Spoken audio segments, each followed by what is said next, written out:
get in. Give our elected members 30 seconds more in the hope.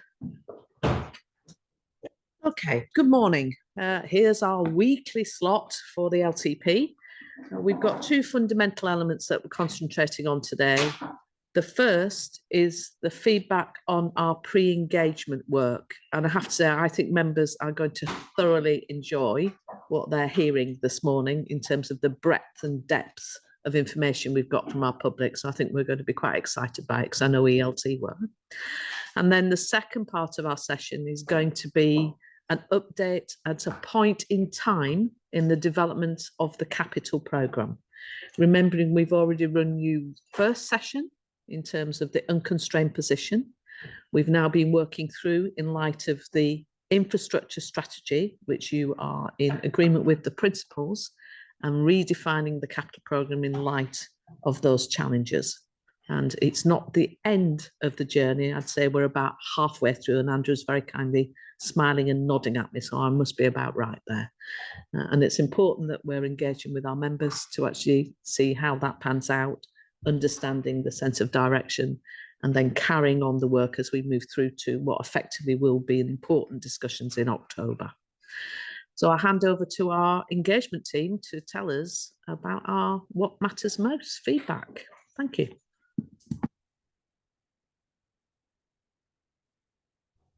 Kia ora koutou, Katie McRae, Head of Communications and Engagement. Amy Martin from the Monitoring and Research Team. And Tessa Zant, Engagement Manager. So it gives us very great pleasure to present to you the findings today of the What Matters Most Early Engagement on the Long-Term Plan. So just a wee bit of a refresher on the rationale for this early engagement. Our challenge is always how to get people to see the importance and relevance of the LTP. And our goal for this particular engagement was to engage with a diverse range of people in a meaningful way. We particularly wanted to hear from some of our harder to reach audiences, which include youth, our multicultural communities, and our eastern suburbs. Now, our concept here was what core services matter most to our residents. Our call to action was around sorting the must-haves from the nice-to-haves, what matters most. And our hypothesis on this one is that one person's must-have is another person's nice-to-have. So the campaign itself, what matters most, our core engagement activity was centred around a participatory budgeting exercise that we were able to run online with some new engagement platform that we now have. We replicated that exercise in hard copy, and we also had a face-to-face opportunity which involved tokens and coin boxes that we took around our various events around Christchurch and Banks Peninsula. We also brought the campaign to life, doing something a little different by using avatars rather than stock photography or photography of people. We did this deliberately because we felt we have research that would show that avatars appeal to a more diverse and younger audience. It works really, really well online as well as in hard copy. And it's an effective brand building tool, particularly for organisations such as ourselves, putting a human face to sometimes what can be quite conceptual information. So the results are in. We heard from 4,000 participants on the dot completing the participatory budgeting exercise. Majority of them were online, but we also had a significant number coming in there on paper. About the same number again took part in nearly 80 events that we had, in-person activities that were running across Christchurch and Banks Peninsula. These included community events, meetings, focus groups, displays at libraries and service centres throughout Christchurch and Banks Peninsula. We had more than 10,000 visitors to What Matters Most engagement platform during the engagement period. And we also had almost 500 project followers sign up to hear more from people as part of this project. So remembering I talked about wanting to hear from a more diverse range than sometimes we hear from in our consultations and engagement, we set some benchmarks for ourselves around this. In youth engagement, our benchmark is the Life in Christchurch survey, where we get 2% under 25. Our result was 6%. In our non-European, NZ-European engagement, our benchmark again Christchurch panel, where it's 4% Māori, 0.4% Pacific peoples, and 1.2% Asian. Our result for this engagement, 7% Māori, 1% Pacific peoples, 5% Asian.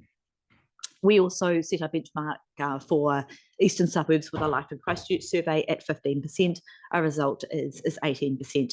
Now, these demographics come specifically from the participatory budgeting exercise online and in hard copy, where people gave us their demographic details. We believe that we actually have achieved higher numbers than this. However, these were at the events that we attended, and obviously we have no accurate way of recording that. So as a bare minimum, we have done considerably better than we would normally achieve.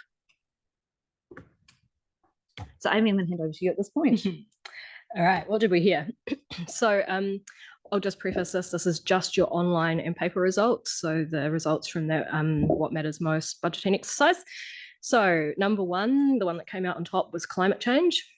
And that was across a range of age groups, ethnicities and areas. So fewer people allocated points to climate change than perhaps some of the other activities, but where they did allocate points to it, they allocated a lot of points to it. And you can see that up there with the average of 16.2. Drinking water was next, and there's probably a relationship there with people's dissatisfaction at the moment around chlorination and stuff happening in that space. So 83% of participants allocated points there, and it has an average of 14. So you can see the proportion of participants who allocated points to drinking water is a lot higher than perhaps climate change. No surprises, roads and footpaths is also in that top 5, coming in number 3. So 71% of participants allocated points there with an average of 12.8. But it's also really interesting that travel choice was in that top 5, just behind roads and footpaths, with a 58% of participants allocating points and an average of 11.7 points allocated. And then we get to parks and gardens, which was very popular. So you can see 78% of people allocated points to it, and the popularity around this actually drove us to run a quick poll on parks and gardens, which we'll get to later. So this table shows you the mean, median, min and max scores for each service, for each of the services we included in that exercise. And I guess while the min and max don't look particularly interesting as they are in the table, what it does is tells that story around one person's nice to have is another person's must have. And you can see the min there across all of the services was 1 point. And then you have a little bit more of a mix in the max, but there's still some high allocations of points there. So it really backs up that message that we have been going on about, I guess, a lot recently, that one person's must have is another person's nice to have.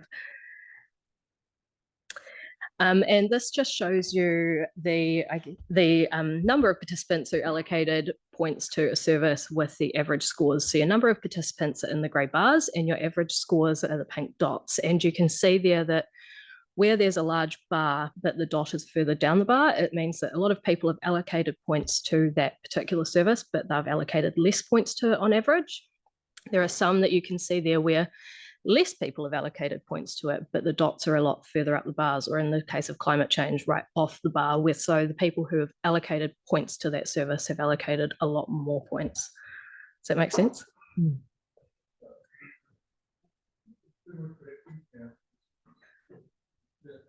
Probably. We can come back to it. We can come back. Yeah, we have time. You get to a point when you think you've given us enough information, so right, ask questions at that point rather than wait to the very end. You guys know what you're doing. So that graph is a little bit, it's a lot. We can come back to it if we need to. Yeah.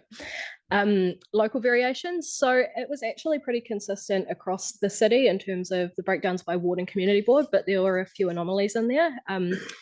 Community development was in the top 5 for Hornby, whereas for most of the other wards, it tended to be in the bottom 5, so the least important services. Enabling development was in the top 5 for Waimarie. Again, for a lot of the other wards, that was in the bottom 5. Stormwater and land drainage had featured in the top 5 in Burwood, Coastal and Papanui. Probably not surprising, we know we have some issues there. Climate change was the top priority for all of the wards across the city, except for Burwood, Coastal, Hallswell and Hornby.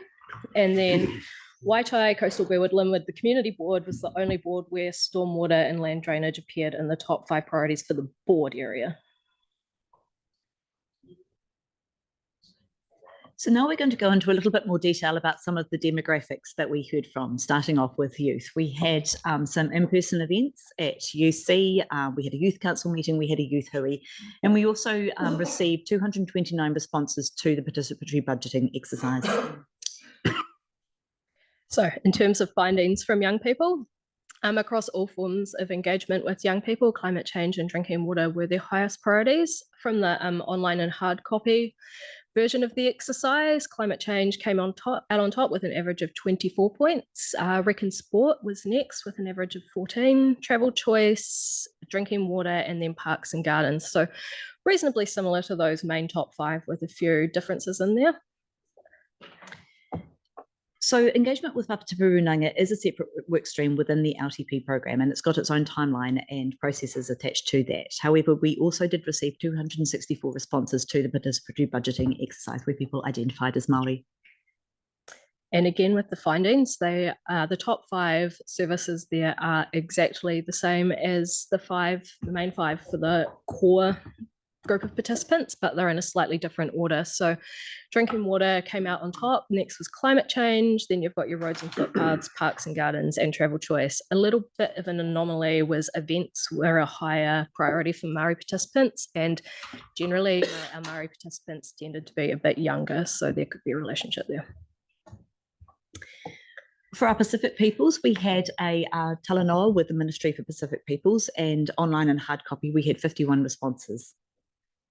And again, the findings, so pretty similar to those main 5 with community development added in there at number 5. So drink much the same with Māori. Drinking water came out on top. Then your roads and footpaths, climate change, and parks and gardens. Hidden under the box up there is that travel choice was a much lower priority for our Pacifica participants, but events, I think it was under there. Yeah, we've got the presentation here. Rec and sport.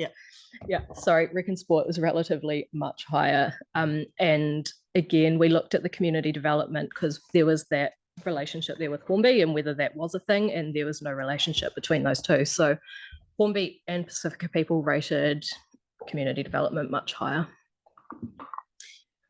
What matters most to participants of Asian ethnicity? We didn't have any specific events, but we did have 195 responses to the participatory budgeting exercise. And again, findings, drinking water rated very highly. Travel choice was a lot higher for our participants of Asian ethnicity, followed by climate change, roads and footpaths, and then rec and sports centres. So parks and gardens not in this one. A little bit of anomaly, they tended to regard civil defence as more important than some of our other groups. And for completeness, though noting it is a very small sample size, we had a hui for people with disabilities with 6 people attending. And the findings there, events actually came out as the most important service for those participants, followed by roads and footpaths, drinking water, and community spaces. And community spaces tended to feature quite far down the list for a lot of the other groups. So that one's a bit of an anomaly there as well. And then climate change was actually the lowest priority for people with disabilities. So what matters most to residents who live in the East? In this instance, we were able to combine the findings of the events that we held out there with the people who'd indicated on online and hard copy forms. While we are not able to make a judgment call about someone's demographic details at an event, if you put a token in a coin box in an event in the East, we're going to kind of assume that you are from the East, and we're able to build a bit of a richer picture there. So we had 432 participants from the in-person token activities, and then 739 responses separately to that, bringing quite nice sample size there. And again, findings. So drinking water was the highest priority for people in the East across all forms of engagement. In terms of events, libraries and rec and sports centres were among the priorities. Just a quick note on libraries, where the token boxes were in libraries. Unsurprisingly, libraries were rated very highly. And then in terms of the online and hard copy, so that main cohort, climate change and drinking water were your top priorities, followed by roads and footpaths, and average of 15 points, which was slightly higher than the overall average of 13 points. And again, particularly high for participants in Burwood, where it was even higher again. While climate change features highly at the board level in the East, it was not the top priority for the Burwood and Coast Awards, and all other services in the East received results that align with that main cohort of participants and what they said. And for completeness, we also cut this by our residents in Banks Peninsula. While it wasn't particular focus as part of this, it's also important to acknowledge the residents there. We had 144 participants who took part in the in-person token events that were happening out there, and online and hard copy 188 responses. And findings, climate change was off the charts for people in Banks Peninsula. So it got an overall average of 16 points. For the peninsula, it was an average of 25 points. So significantly higher than in some of those other areas.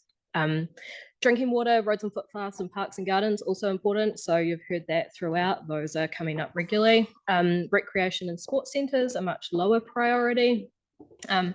And generally the others aligned with the citywide all participant sort of priorities, but there was a couple of anomalies around libraries, civil defence and emergency management, and stormwater drainage, where they were rated more highly. So this might be an opportune time. Oh, actually, no, one more slide. So you remember we did the exercise with you, the in-token exercise with you. And so we thought we'd give you an indication of how you guys put your information forward and how that compares with the general survey. So you can see there, roads and footpaths are really important for you, a higher weighting than we saw from the general survey, followed by community development, enabling development, and climate change. For our survey participants, it was drinking water, who went quite a lot higher than you did, parks and gardens, wastewater, civil defence, emergency management, wastewater and recycling, and libraries. Everything else was pretty much aligned. So now this might be an opportune time to pause momentarily. We have some other information available to you about some quick polls that we can did at the same time. But do you have any questions about the bulk findings at the moment? Tim, Aaron, Victoria. Yeah, the graph that you showed us in the climate change, when you said that, so a small number of people put a lot of tokens in there. So when, as elected members, we're looking at feedback from our communities, it's a bit skewed, isn't it? So whether it was roads or could be libraries, whatever, if it's really important to a small number of people, in the long-term plan, we've got to look at, and our residents would be expecting us to look at the issue that is affecting the majority of the people. So I guess one thing to take in with that graph is every service got at least 1,500 people allocating some points to it. So that's a pretty decent chunk of the 4,000, even for the one down the end there, which is Promoting Otautahi Christchurch. But as you walk back, more and more of those respondents have put tokens in. I guess it's important to think about it in terms of how relative they are to each other as well. So we put this in here because climate change has come out with the highest average score, but generally it receives points from slightly less people than some of those other services to the left of it on that graph.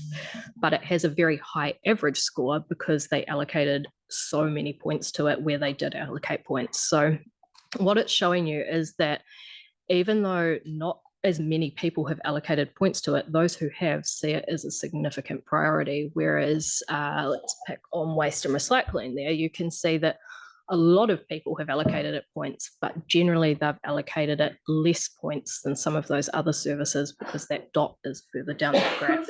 So it's all relative in terms of how you look at it compared to the other services. And it's just something to be aware of in terms of this is how people have allocated those points. Just to add to that, and then Katie, is this isn't a referendum. No. This is one of the tools, Councillor Scandrett, that you will put into your head as you move through your debates in the next few months. It's not the be all and end all, but it's an important part of the jigsaw puzzle, if I can describe it.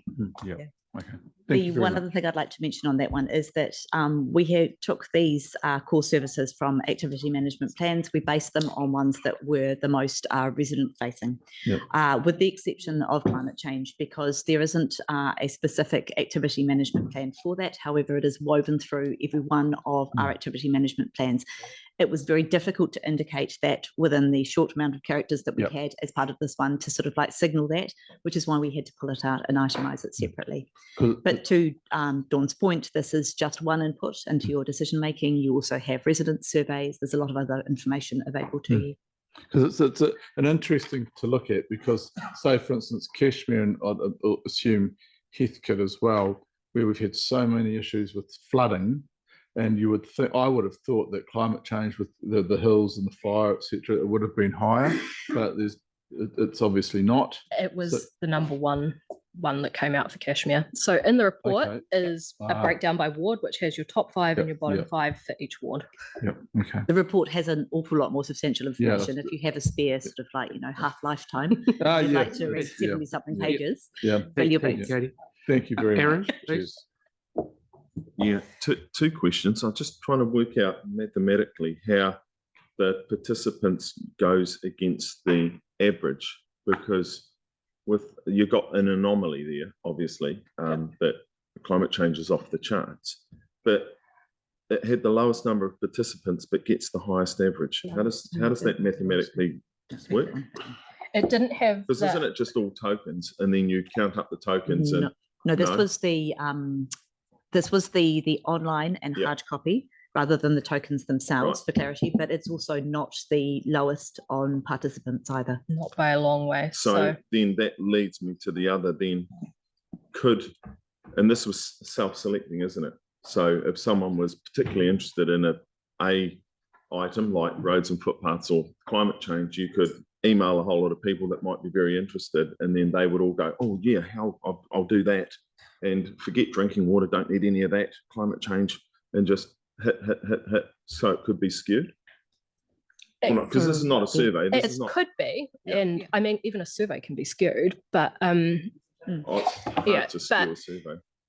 If you do a few thousand people, Easy to skew a It's survey. pretty It's easy to easy. skew. Yeah, to skew a survey. But what we saw from the demographics are you is saying it's easy to skew surveys?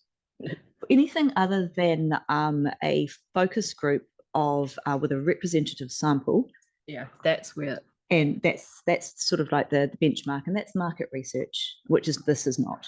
Right. So this is I engagement. thought that's what surveys are. You ring 4,000 people, they give you all the answers, and But then what you'd be wanting is that representative sample, that's where and that's where it comes in. Otherwise, you could potentially just be ringing a whole lot of people with similar views. So you're really looking for that diverse demographic that represents Christchurch as a city. Right. and that's what you've got through this. So if you look at the demographics, there is a good spread across all ages, ethnicities, areas of the city. It's not all focused in one area or another, and you can see it reflected in the results up there as well, that there has been a diverse range of people inputting into this. So I don't think that it has been skewed, and you can see it in the results. Okay. So nothing is perfect, Right. but we have done our very best to get a diverse range of voices as part of this engagement. Because it was interesting, you won on the elected members, how out of touch they were with the people that participated in this. Only on a few. Only on a few. Yeah. Okay. And I think also- the climate change item also speaks to we still have fractions of the community where it isn't a priority for them at all. We know that we come across them every day, and it's just not a priority because they've got other things going on in their life, and it's going to be one of those chalk and cheese. And Right. yes, it was high in here, but so for some wards with things Okay. like stormwater and land drainage and roads and footpaths. And it's some of interesting that's- that you did highlight.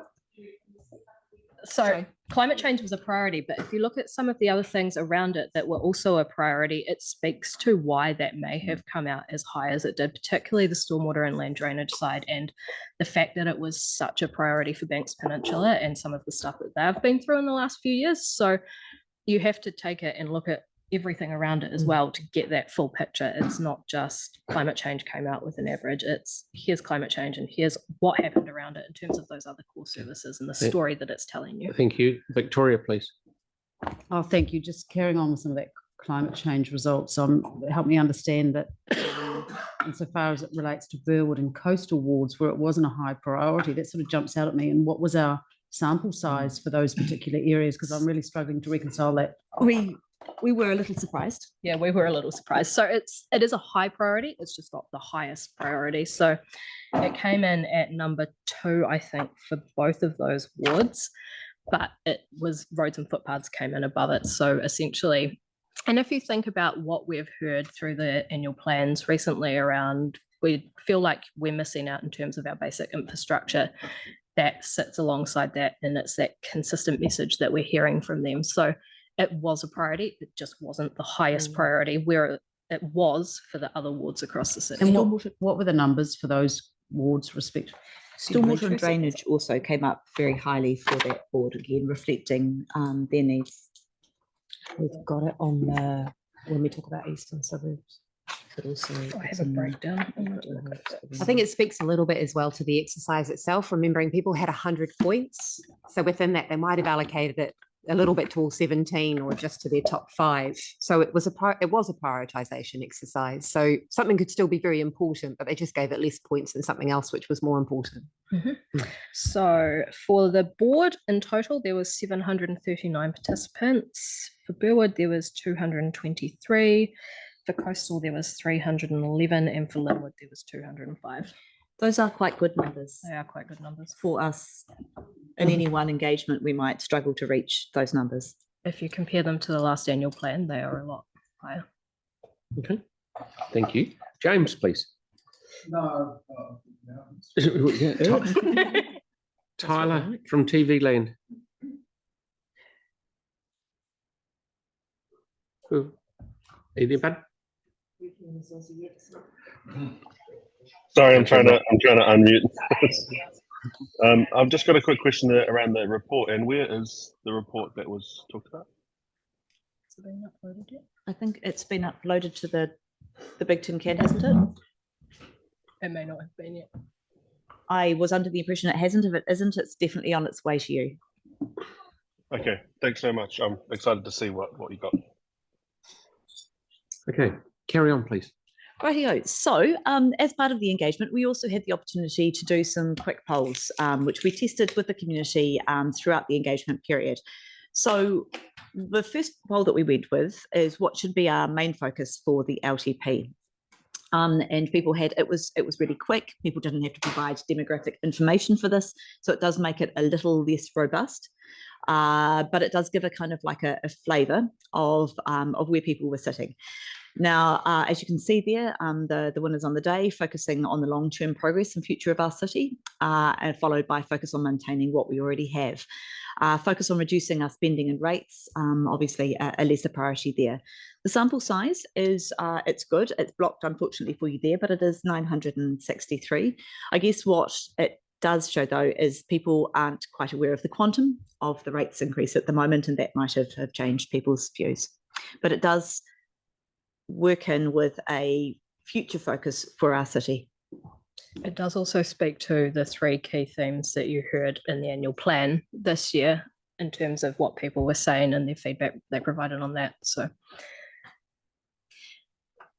then we drilled down into the transport network just to work out what people believe needs the most investment. Obviously, we were seeing strong results coming through there on roads and footpaths and also travel choice. So I'll just sit that with you. There's some interesting reading there. In terms of participant size, again, you can just see it there, 516. So again, quite good numbers in this poll.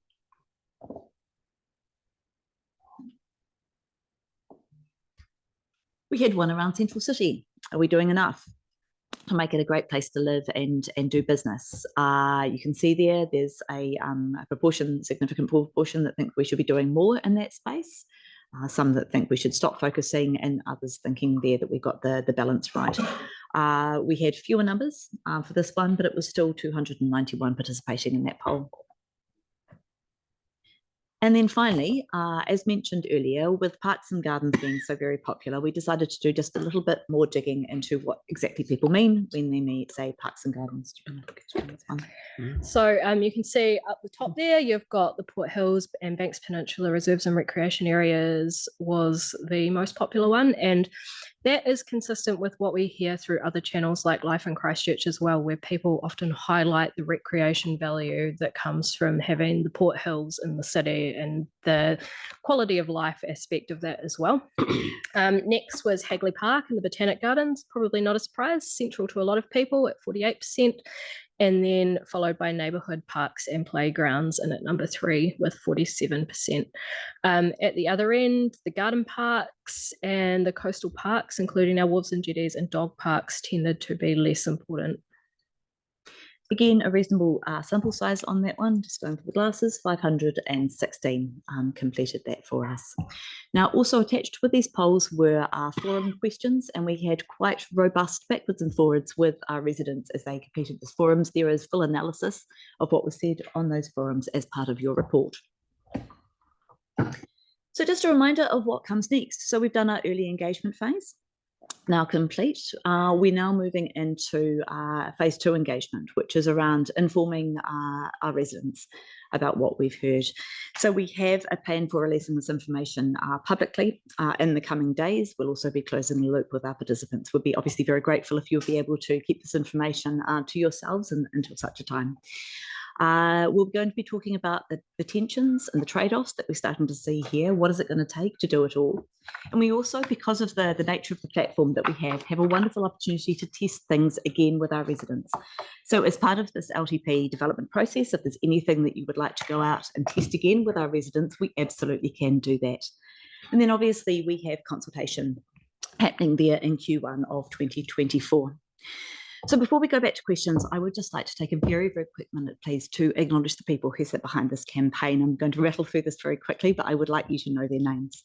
So obviously at the table we have Amy, also at the back here we have Ashley and reporting and monitoring team for their amazing work that they've done on the survey questions and the mammoth task that was analysis.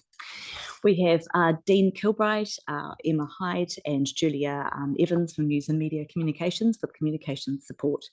Emma Taurua, our new marketing manager, sitting behind me here for her innovation and marketing, well supported by our design team who came up with our avatars and the fantastic design. That's Stephen Dunn, Monica Robb and Tulan Lau, in particular Tulan, she was our avatar person.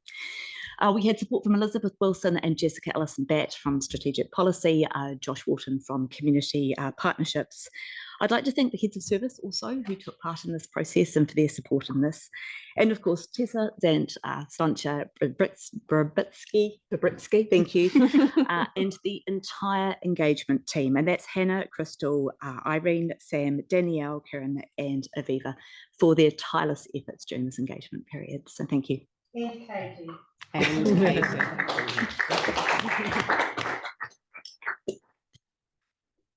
Okay, any more questions before the team escape? Yanni, please.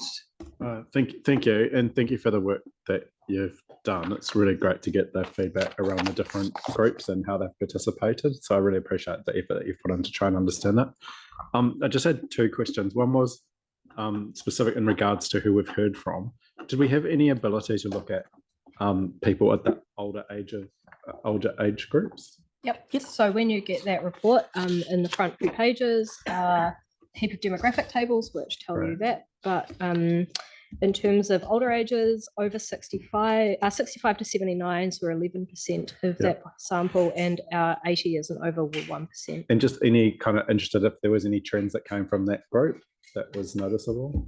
I haven't looked, but we Okay, can. I'm happy to get the information later. Yep. Yeah. And then the second question was just in terms of the quick polls and the ability to do more. I wondered whether there was an ability to do something, asking people, like you focused on the central city, but I wonder if you asked people in the suburbs, you know, what they like about their suburb or what could be improved, whether that would be something we'd be able to do. We actually already have a bunch of that information as well through our Life in Christchurch surveys. So maybe we look at what we can pull out there first before we go out and ask again. Yeah. Okay. I guess it was just trying to, okay. Thanks. Thank you very much. Any other questions? Thank you very much, guys. Well done. Good Thank you. Thank you. Oh, sorry, we got one online. Andre. Oh. Sorry. Far away, bud. Thank you. You had a quick poll about believing that we're keeping up with growth. I was keen to see the results from. While we go for that, can I also a quick thank you to some of our elected members who also went above and beyond to promote this. Councillor Headstock, thank you very much for all the work that you did and the hard copies, and also Councillor Moore, you did a fantastic job out there. That's not to say that the rest of you didn't do an amazing work with your community boards, but there were particular, we could see a particular push towards recipients based on the work that you guys did. So thank you. Sorry, that was me. I've missed that one. I'll go and edit into the report before we send it out. Oh, thanks so much. And thanks for the work that you did. It was a blast. thanks, Andre. Thank you very much. Great, thank you.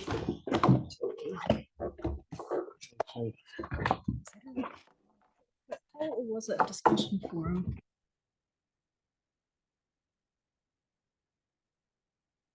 That quick poll is a discussion forum, and the summary is in the report that you'll get. Fabulous.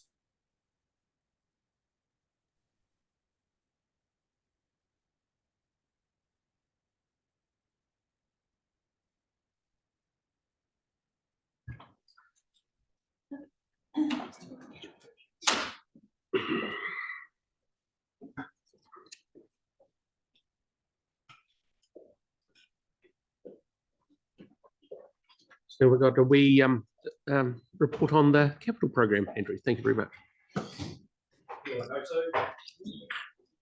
Kia ora, everybody. Yeah, capital. It's come a bit quicker than I expected.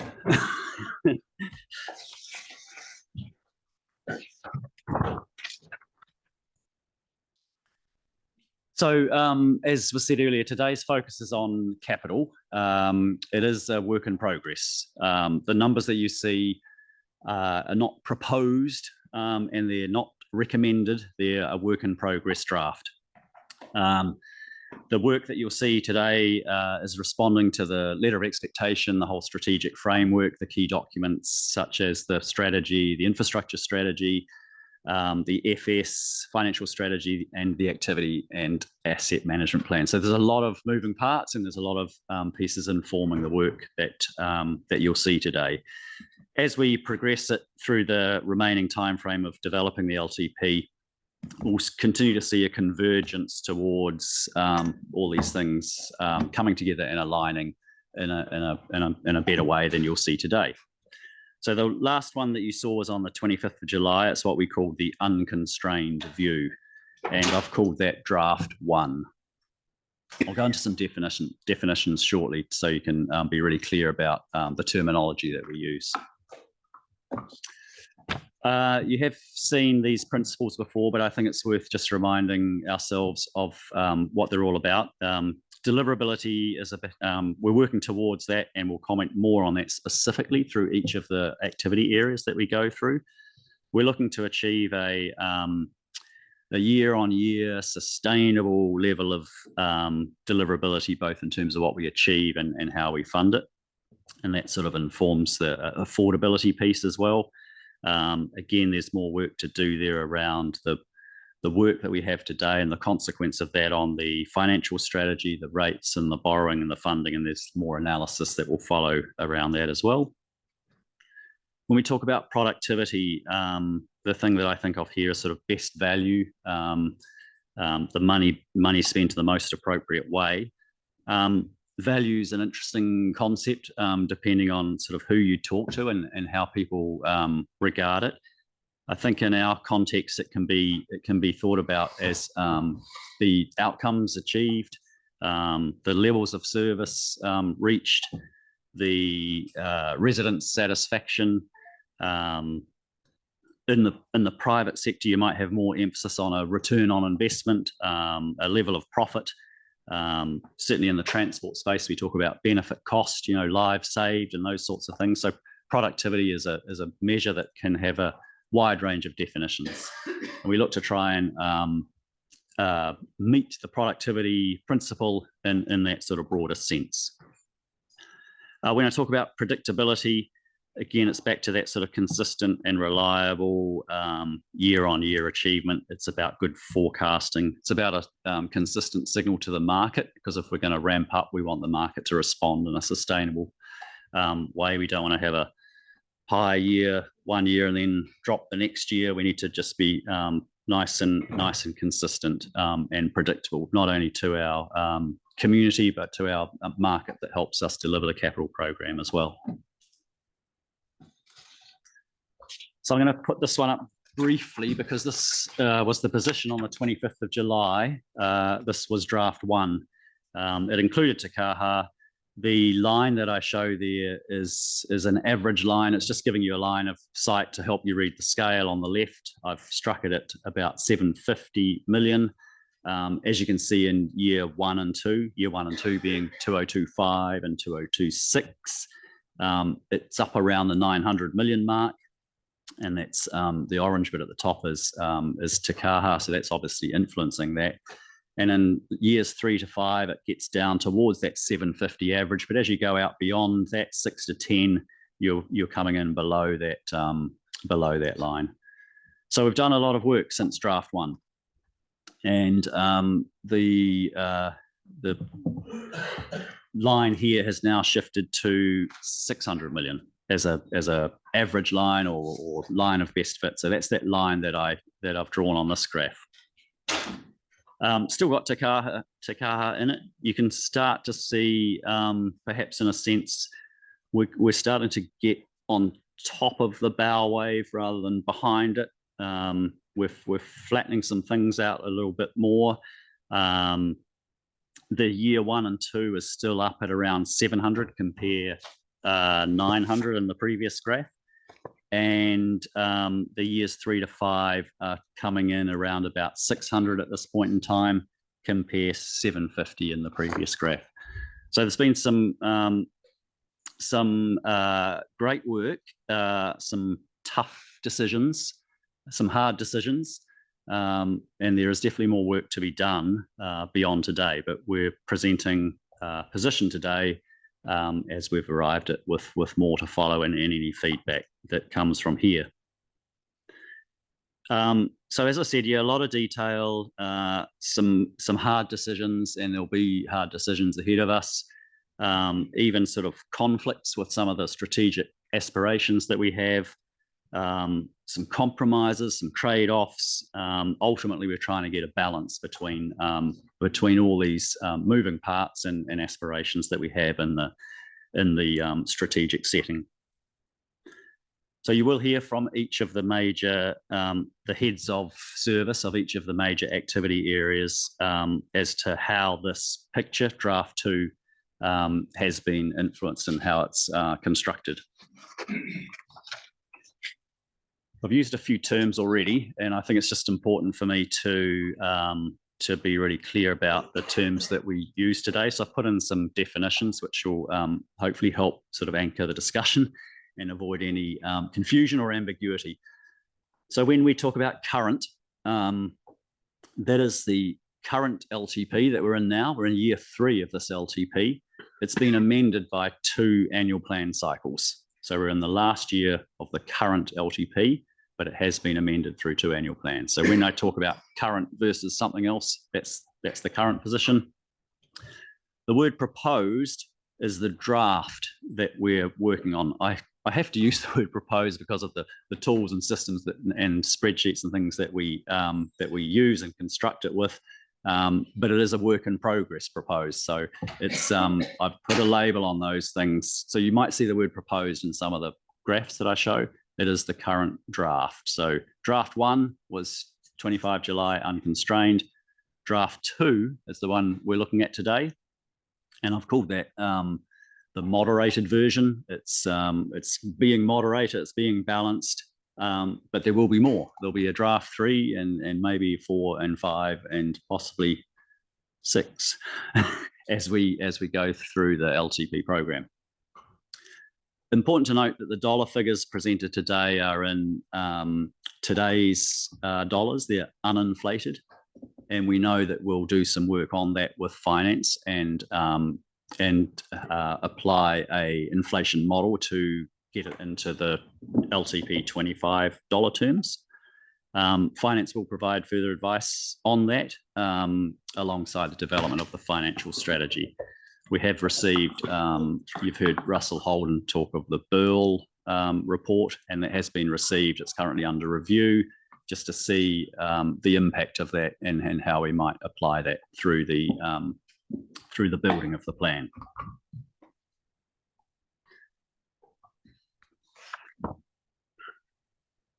So I'm going to stop talking shortly. What the presentations today entail, I've got 4 people talking today to support this presentation across Three Waters. Gavin Hutchinson will talk there on behalf of Brent Smith, who's away. Andrew Rutledge will talk about parks, heritage and foreshore. Lynette Ellis will talk about transport, and Paul Dadson from the PMO, Senior Capital Advisor, will talk about all the other activities together in a bundle. So the focus is on the first 3, and then we'll wrap up with the balance. Each of those speakers will tell you these things from 1 to 8. There's a format they're following. They'll give you the 10-year view. They'll look at that from various perspectives, from the primary driver or the activity that supports it. They'll flush out the key and major projects or programs. We're not into detailed lists at this point in time. We're trying to keep it high level. There'll be some good discussion around the approach to renewals, which is a response to one of the infrastructure strategy objectives. And we'll talk about some concepts around depreciation and asset condition and how we've responded to that in a way that seeks to lift the renewals investment. Do some comparisons around that current LTP to our current draft 2, and we'll show you the key changes that support that. And then we'll go through also some risks to each of those activity areas, have a good discussion around the deliverability assurances that come with the supporting program, and then just summarize some of the key projects and programs that support that. In a sense, that number 8, the key projects and programs, it starts to look like what a watch list might look like in future years. So that's sort of the key things around scale, significance, profile, complexity that we report on monthly. So with that, I'll ask Gavin to come and talk to you about Three Waters.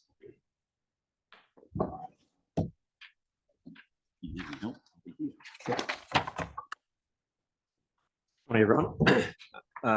Gavin Hutchison, Planning Delivery Manager for Three Waters, sitting in for Brent Smith, who's on leave.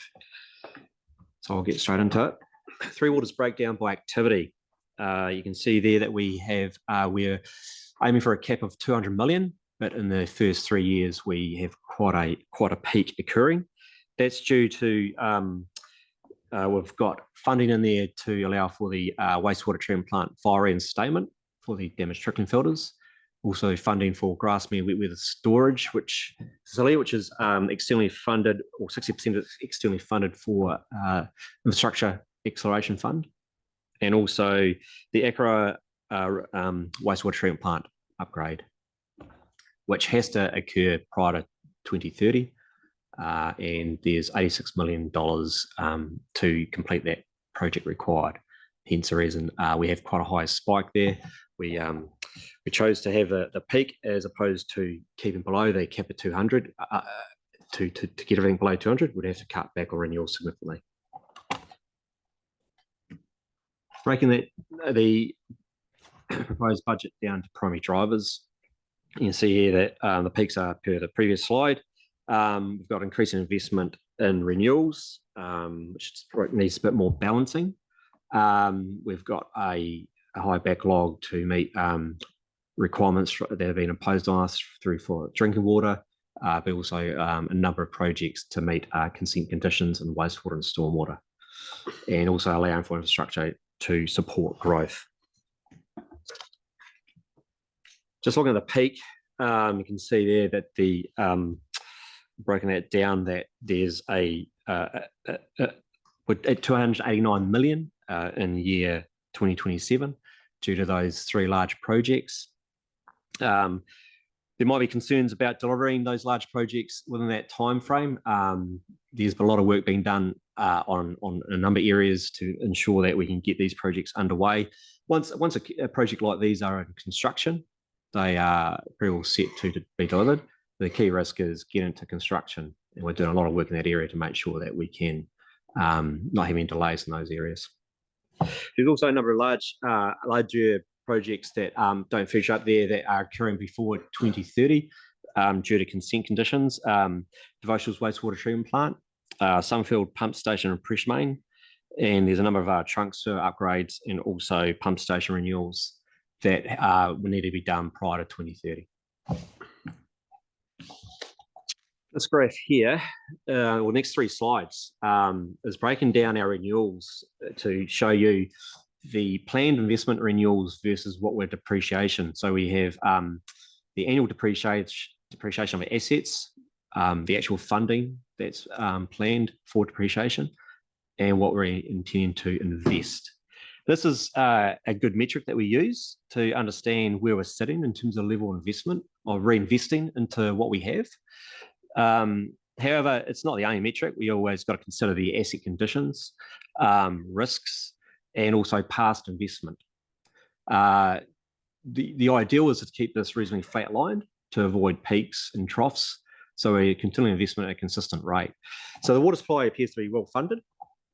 It's interesting to note of the depreciation that there's 48 million depreciation each year for water. 87% of that is for pipes. which takes up 42 million. So a large chunk of it is just the pipes in the ground, not the reservoirs, the pump stations, the treatment facilities. So of that 43 million that we depreciate for pipes, we're reinvesting approximately 85% for the next 1 to 3 years. Now, when we looked at the budgets and we had that cap of 200, we've worked quite hard to ring fence renewals on water pipelines. A number of reasons for that is obviously you'll hear in the past there's been increased leakage, trying to keep on top of failing pipes. So we've done our best to ring fence that. There is a backlog of renewals in this area. So the funding doesn't necessarily that we've allocated to these pipe renewals doesn't solve that. So it is an area that we would, any opportunity we can, we invest more into pipe renewals. Wastewater. So there's a spike there in the first 3 years. That's mainly driven by the funding allowed for the reinstatement of the wastewater treatment plant. You can see that generally we are a lot lower funded in that area compared to water. Obviously, we have made more effort to ring fence the renewals funding in the water space. So put in perspective, the annual depreciation of pipes is 55 million. We're only years 1 to 3 reinvesting about 42 to 45% towards pipes. So it's a lot lower than water. The advantage with pipes is we can actually get in there and put cameras down the pipes to actually understand the condition of the pipes so we can target our renewals.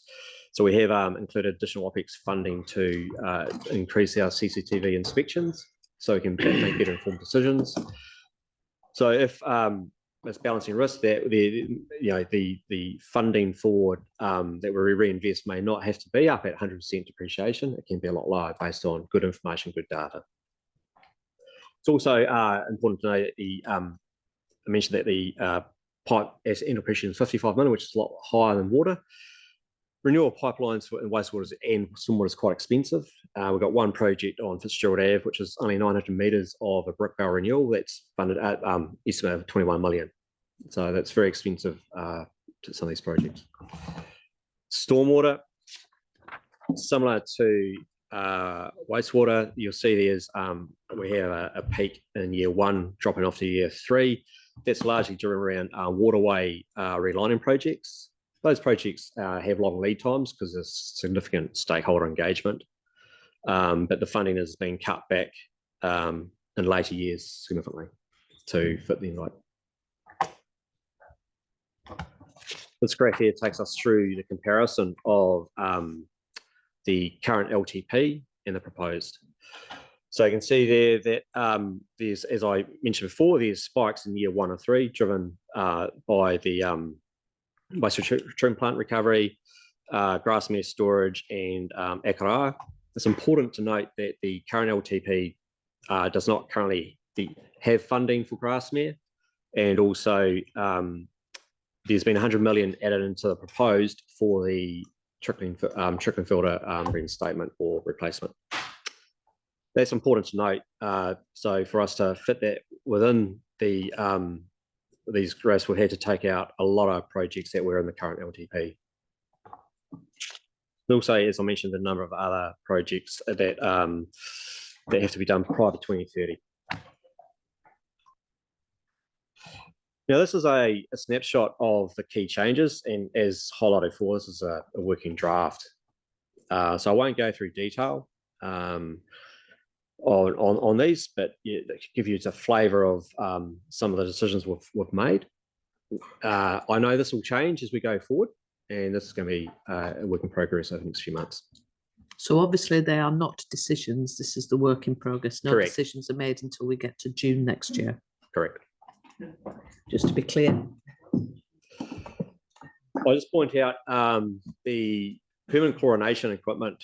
We've added 44 million into the proposed budget. It's important to know that due to constraints, from years 1 to 5, there's only 2 million per annum funded towards that, and then for years 6 to 10, there's 35 million. That program is over 15 years, and that's to fit within our envelope. Okay. You questions, or you got a wee bit more? Just two more slides. So just covering off risks that we have is if we get getting that balance of renewals correct. If we don't, there's the impact level of service increased OPEX, but it's important to note that won't come for years down the track. Won't be next year, but it'll slowly increase over time, the increased OPEX and risk level of service. Renewals funding needs to be targeted, and that's always going to be the case. We need to put our dollar where we can get the biggest return, and that's about data. So again, we've requested an increased OPEX to get that data so we can make those informed decisions. Reduce risk of improvement to stormwater qualities. So there has been reduction in the proposed in the stormwater area. This could impact the quality. The quality won't improve as we had originally intended due to the number of projects being deferred and pushed out past year 10. This may have risk of non-compliance conditions for stormwater. There needs to be more work done in this area to better understand. Water supply compliance, not included in year 1 to 10, is fluoridation or the requirement to meet bacterial compliance at our pump stations. That's pushed out past year 10, but there may be a case where we're told later that it has to be done within a certain time frame, which will have an impact. Did you say fluoridation? Correct. Yep, thanks. Consenting, I've obviously got to add this one in here due to what's happened the last couple of years regarding groundwater consents. So there's always a consenting risk that may be unforeseen. Supply chain, there was always supply chain risks. I think my view on this is the biggest thing for a capital works program is providing a good pipeline and program to our suppliers so they can be prepared to deliver it. And that's you'll hear that message across the country. Deliverability. We have heard deliverability discussed a lot, and it is very important. So we've worked within that 200 million apart from those first 3 years. We do have scope to deliver more, but it needs to be always considered and looked at in detail to see how we can deliver. We have been increasing year on year. For the first 2 months of this financial year, we are up 40% compared to last year on delivery. And 55% for FY22. So we have got momentum and that's increasing. We're making a number of changes in that area.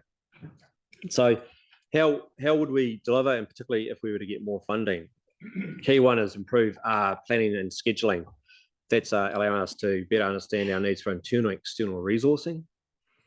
It also allows us, at that stage, is the best chance for us to manage program risk is in the planning stages. Long-term contracts to deliver programs of work. So we've got currently working on a contract for pipe renewals that we would like to bring in at July 24. That's a work in progress that would come to council. There would be a long-term contract with suppliers that provides them a guarantee of forward workload so that we can work together and deliver our larger program. The program's got to the stage now, and it probably has for the last couple of years.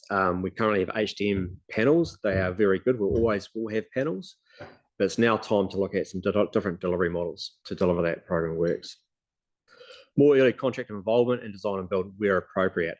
These have significant gains in delivering better outcomes, but also speeding up delivery.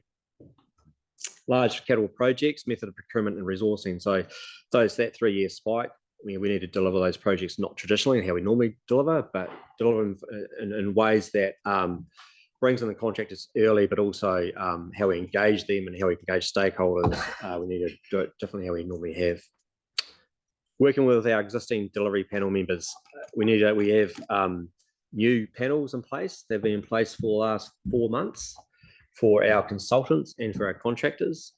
We need to work with them better and earlier.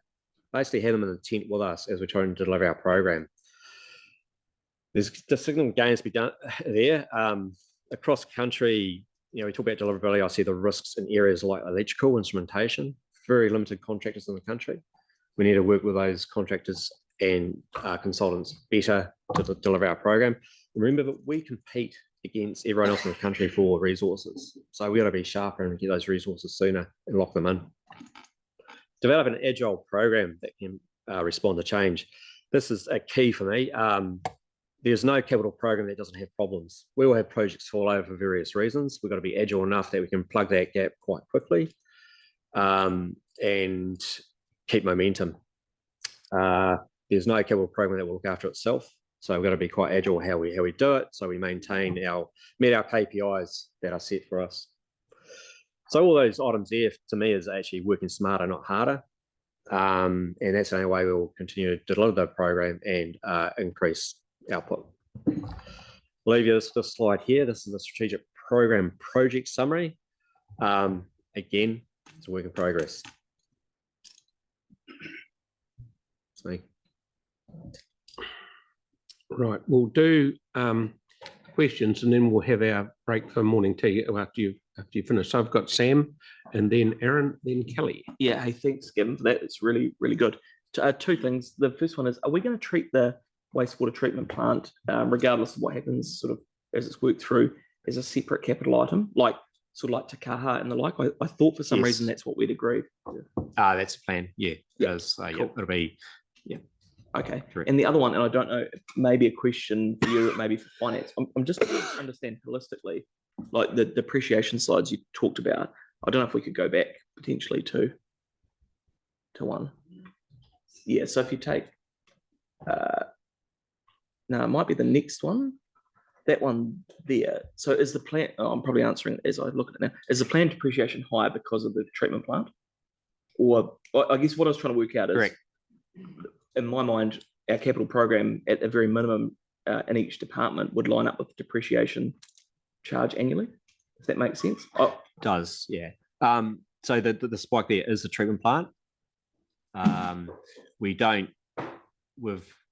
essentially been given, you know, our ceiling we've been working to is 200 million. Yep. So it's been more done on priorities as opposed to looking at, you know, the plan rating for there is X, hit that target. Yeah. Is there a way? Is there a way that we can have the treatment plant separated from? Because I guess that was sort of one of those unfortunate. And I don't mean it this way. It's an unfortunate event, but it is quite separate to our BAU three waters. Agreed. And so I guess when we're making decisions, it would be quite good to make sure that that's not throwing out the averages, so to speak. Yeah. We'll take that offline and have a look at it. Cool. Yep. Thank you. Cheers. Okay, Aaron, please. Yeah, so I'll ask the really obviously dumb question. Given that we spend, I mean, these plans are for hundreds of millions, billions of dollars of works over years and years, right? Why do we stick with the contractor model and not consider doing this in-house? And there might be a really good reason, but I know that there's at least one person sitting at this table that knows a bit about contracting. And so if we were ever going to do it, it would be under his watch. I was talking about myself. And someone else has held a stop-go sign before. So, I mean, we're qualified. So why would we not consider that when it's forever? It's not like we're only doing it this year or next year or the year after. We are literally doing this forever. I don't think I can answer that. I haven't considered it. And I don't think there's been consideration in my time here, which is because as governors, we must ask the question: is this the best way to spend hundreds of millions of dollars? I mean, do we get the most pipe doing it this way? And there might be equations that prove that, yep, with contractors, you're miles better off. The program is quite diverse on what we're delivering. I suppose, I mean, City Care, which is owned by council, we do provide them a lot of work, but most instances they do have to compete against the open market, which I think is a good thing. Right. Yeah. Okay. Thank you, Kelly. Okay. Thanks, Phil. Thanks, Gavin. That was really interesting. Just in terms of renewals, I just want to understand the process. So when you're going to renew pipes, do you chuck a camera down every time and check whether it needs to be done? Or are you operating on a sort of that's been down for 15 years, we know it needs to come up now? Is that how do you work it? So if we are about to renew a wastewater stormwater pipe, we will camera it, but there is you have an inspection program, and it's through the life of the pipeline. It will be inspected a number of times. If that pipe deteriorates faster than normal, it'll be inspected more to be able to bring that information back to understand remaining life. So we're ideally, in an ideal world, we're replacing that pipe 2 to 3 years out before it's about to fail. Right. So we never go and replace a wastewater stormwater pipe without having data. We just don't go on theoretical. Water's a bit different. We can't put a camera down, but we've got data on burst and failures of different materials and different locations that feeds into the system we have that then outputs where we should be targeting our renewals. For example, AC pipe or galv pipe is high on the list for renewal because we've got plenty of empirical data to show that's failing. Yeah. I mean, are you happy with the amount of data you have, or do you think you could always have more, sort of thing? Or and is that expensive, to add a whole new, say, team to gather data? We do need in the wastewater space, stormwater space, and to a little extent the water space. We do need more data to make better informed decisions. And we have made a request to me, but it's not whole teams. I mean, a lot of this data is it's contracted for it to be cameraed, and there's people that will go through and assess it. And we've got some automated tools that will take the data and use it for us. So I wouldn't say it's expensive. To me, it's part of operating a system, and it's risk management. So Councillor Barber actually doing detailed work in terms of asset management across the authority. We'll be bringing the assessment at the appropriate time. So that will answer a lot of the questions. Gavin's quite right. The important thing is that we continue to actually get our data right so that we're taking an evidence-based programme rather than, we think it's that, yeah? Okay. All good, Kel? Tara. So given the spike with the wastewater spike around 2027, so some of the chunky projects in there, one of them's obviously the Akaroa wastewater scheme. Can I say this delicately? Can we expect to see a further suppression of that demand as we go through the drafts of like, will that spike be flattened out and the project be lengthened? Is that a possibility? No. And the discharge consent. We've got to have the discharge out of harbour by 2030. Right. Yep. Okay. Cool. Just a quick follow up. So, in the things that have changed, key changes, reductions and rephasing, the Kokorarata drinking water scheme. So I assume that's just been rephased. I mean, it's basically been pushed out of this LTP cycle by the looks of it. It has, but we will be looking at obviously means to provide more storage at the Marae, or not necessarily do nothing, but in terms of the water supply in general, there it's been rephased out of the year 10. But that's obviously open for discussion. Yeah. Okay. Thank you. Cheers. Thank you, Victoria. Thank you. One of my questions, not quite as in depth, just but I'm trying to understand what the 9 million in quantity modelling is on your new additions, increases and rephrasings. It's quite a rephasings on your what's changed slide, please. It's quite a sum. That's modelling across the city for flooding, stormwater. So every year we are either updating models or improving them. It's also for quality modelling of our discharge consent. I'm struggling to understand why this sits in capital and not in OPEX. We capitalise models. What we don't capitalise if when we're looking at using the models for operational understanding, but this is for building and calibration of the models. They're essentially an asset. And on that same slide, we're looking at what's changed from current to draft 2. There's quite a significant shaving off your pipeline renewals across all your 3 waters. As an expert in this space, I'm just interested to know where your level of comfort is with that.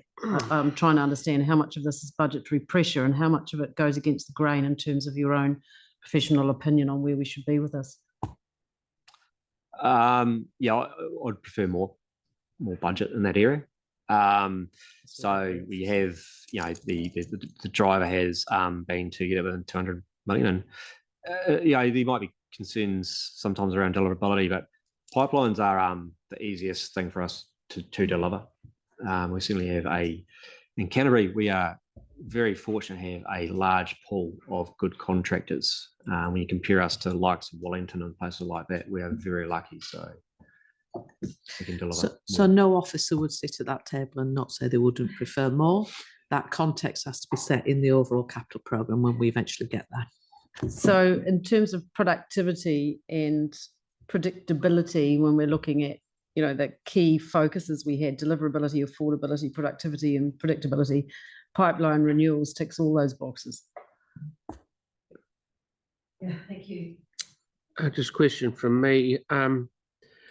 Have you, and I think you have you allowed for the fact you're not allowed to build another stormwater basin for a year because of ECAN's consenting issues?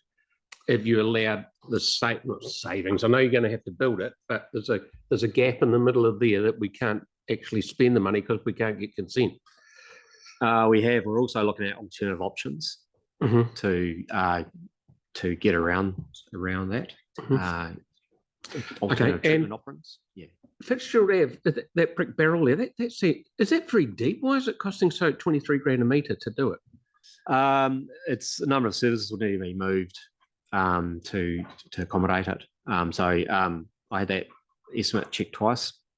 So okay, so we are currently engaged looking at alternatives. We're doing everything we can because I find it quite hard to swallow that number myself. So we are for the next 3 months looking at. So these having done a bit of drain laying and that, but if it's a brick barrel and it was probably done 100 years ago, when we didn't have much in the way of diggers and stuff, it can't be very deep, is it?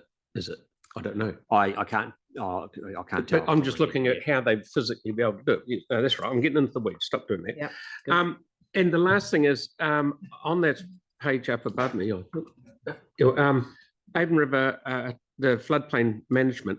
Haven't we got $40 million from the government from 6 years ago? Have we spent all that? And is that where some of that is coming from? I would have to get back to you. I do. Okay, just come back to me. That's right. Yeah. Or does Andrew think it's his money? I can answer. Yeah, it's in our budget, and we haven't spent it all, and you'll see later.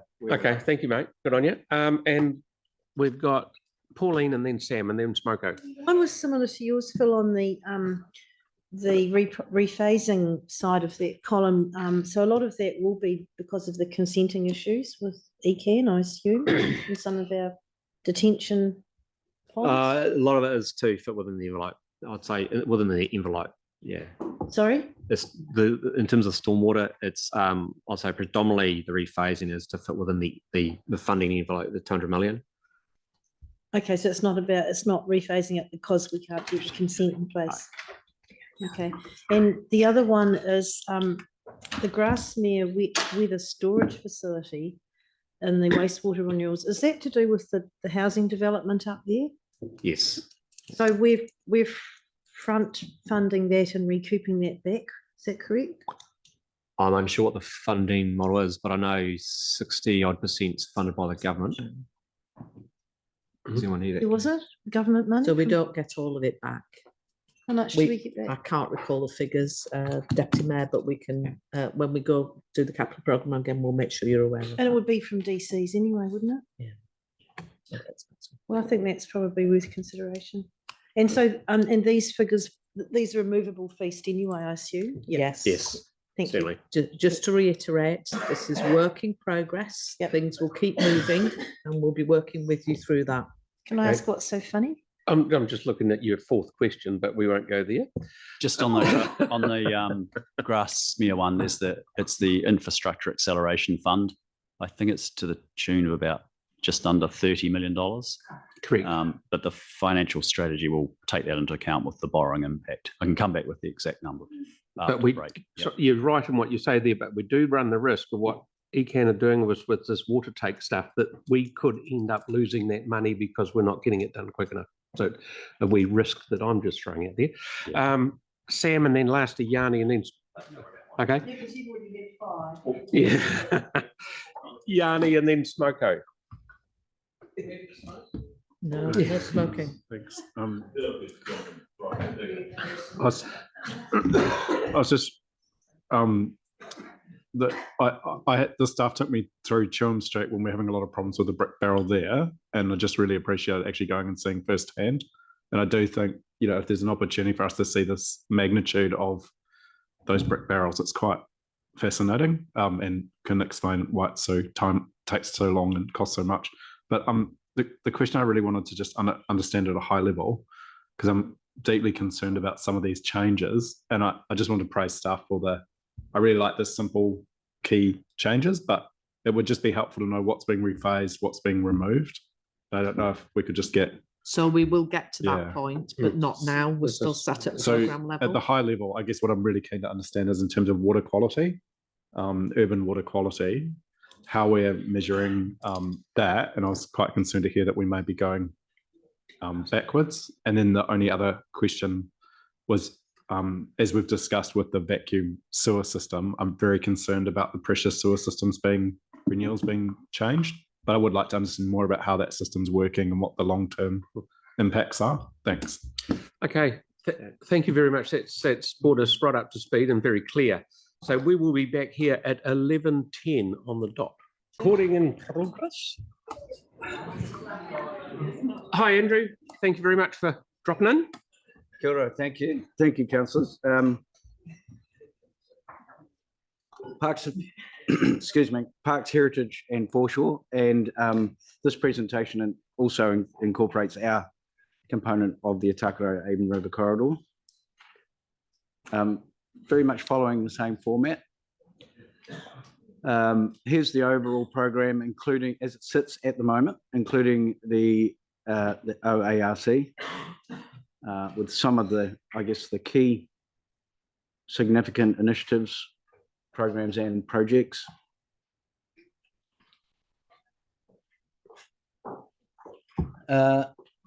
In terms of renewals versus depreciation, up until 2027, we're looking pretty good there.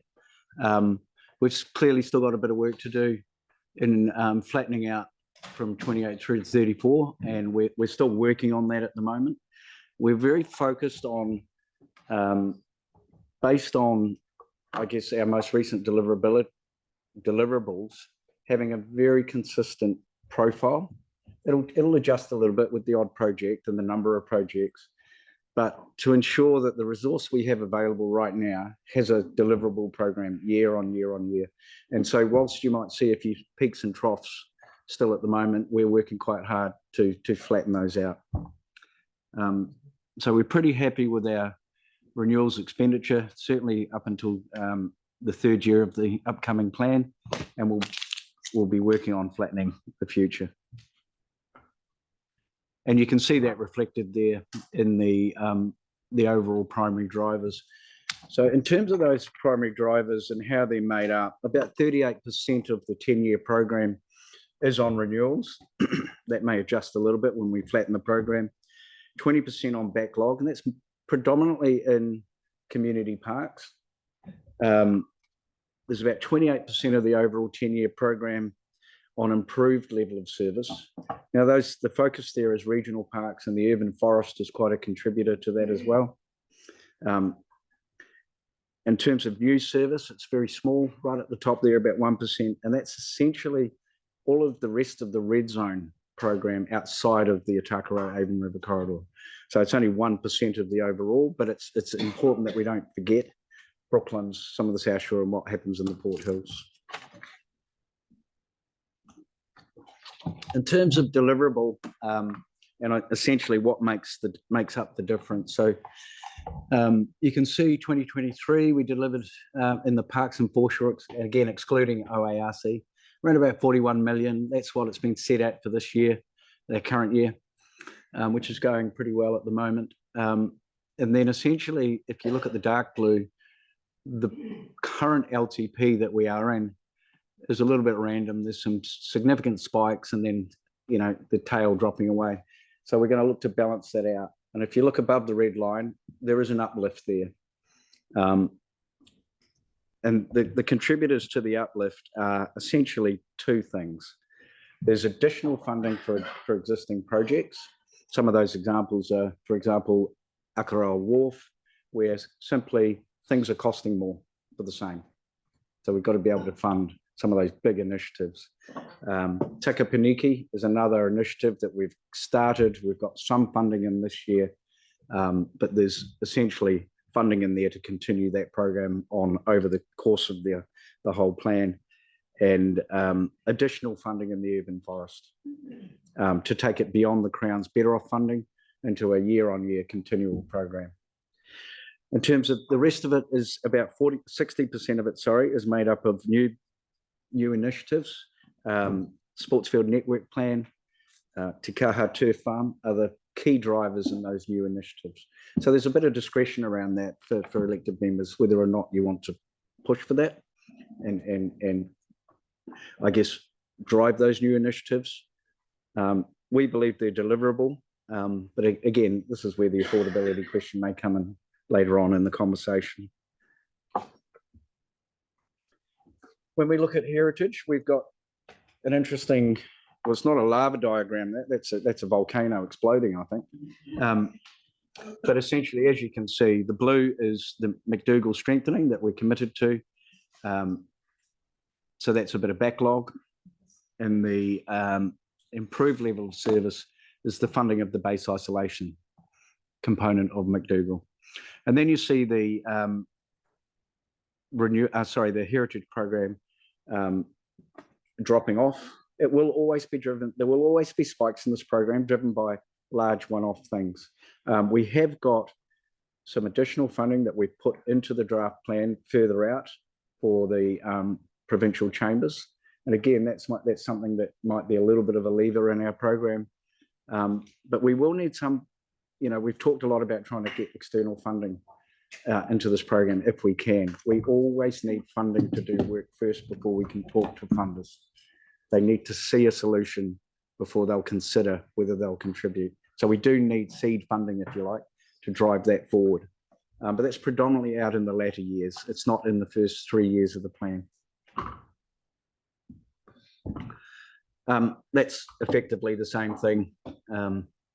It hasn't changed a lot in terms of what's in the existing plan, except from 29 onwards is where you see that additional funding applied for the provincial chambers. The Atakaro Avon River Corridor, same amount of money, flattened out a little bit, which is a lot more in sync now with what we know we can deliver, particularly in that first 3 years. So some of the peaks later on have dropped down, but really not a lot to see in terms of change in that space. Just phase, the more we get into it, the more we know what the deliverable is year on year. I think the thing to remember with the Atakaro Avon River Corridor is whilst this is a parks budget, the work that's being done contributes a lot more than sort of normal parks, recreation and ecological values. It's also essentially working in that flood mitigation area as well. So whilst stop banks and so forth and stormwater basins are funded out of our Three Waters program, the reshaping of the land to sort of return as much of it to that delta form is funded out of this program. And it is exposed to the same risks that the Mayor has mentioned earlier. So we're very cognizant of that, of where the money is sitting in the program. This is what it looks like. There's a bit of rephasing has gone on. There hasn't been any reductions, by the way. That was a common heading from these slides, but it's been rephased. And the new additions are pretty much touched on, and there's the one-off for the maintenance depot above what I've already mentioned. There is a little bit of the 12.7 million for Te Kaha, I might have mentioned in the last LTP presentation. There still is a decision to be made with VO about how they're going to operate the venue. And it really comes down to whether or not we're going to have a carpet-backed turf where we can lift it up and replace it in a hurry, or whether we're going to mitigate impacts on the turf in a different way by scheduling and so forth. So we're having that discussion this week to get a final determination on that. In terms of risks, I mean, Gavin's covered the sort of the predominant risks that I guess apply to most of us, but specifically to the parks area as a topic. The provincial chambers is a risk for the organisation in the sense that we're not really looking to fully restore it over the course of this plan. And consenting, and that's primarily in the OARC, as Gavin mentioned, and it's been highlighted. It's very difficult, if not impossible, to get certain consents at the moment. And that really relates to that reshaping, reforming of that area to accommodate water. Deliverability, it's fair to say, if I go back there, and you look at those first 3 years, there's been quite a shift in the park area. We needed to lift our game, and the guys have done a fantastic job. They have lifted their game. We stay focused on efficiencies. Whoops, going the wrong way.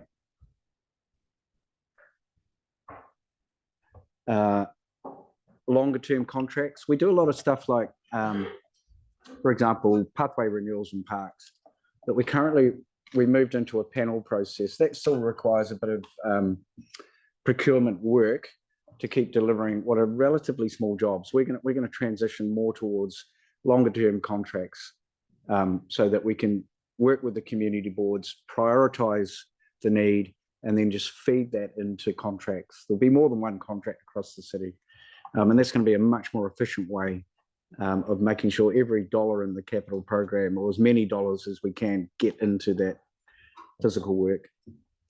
There will be efficiencies resulting from having more staff in-house, and that's primarily in planting programs. So when we have quieter periods with normal mainstream maintenance, that coincides with our planting seasons. So we'll be able to accelerate a lot of work in that space. That will have a positive impact on our maintenance costs in parks, particularly our garden areas.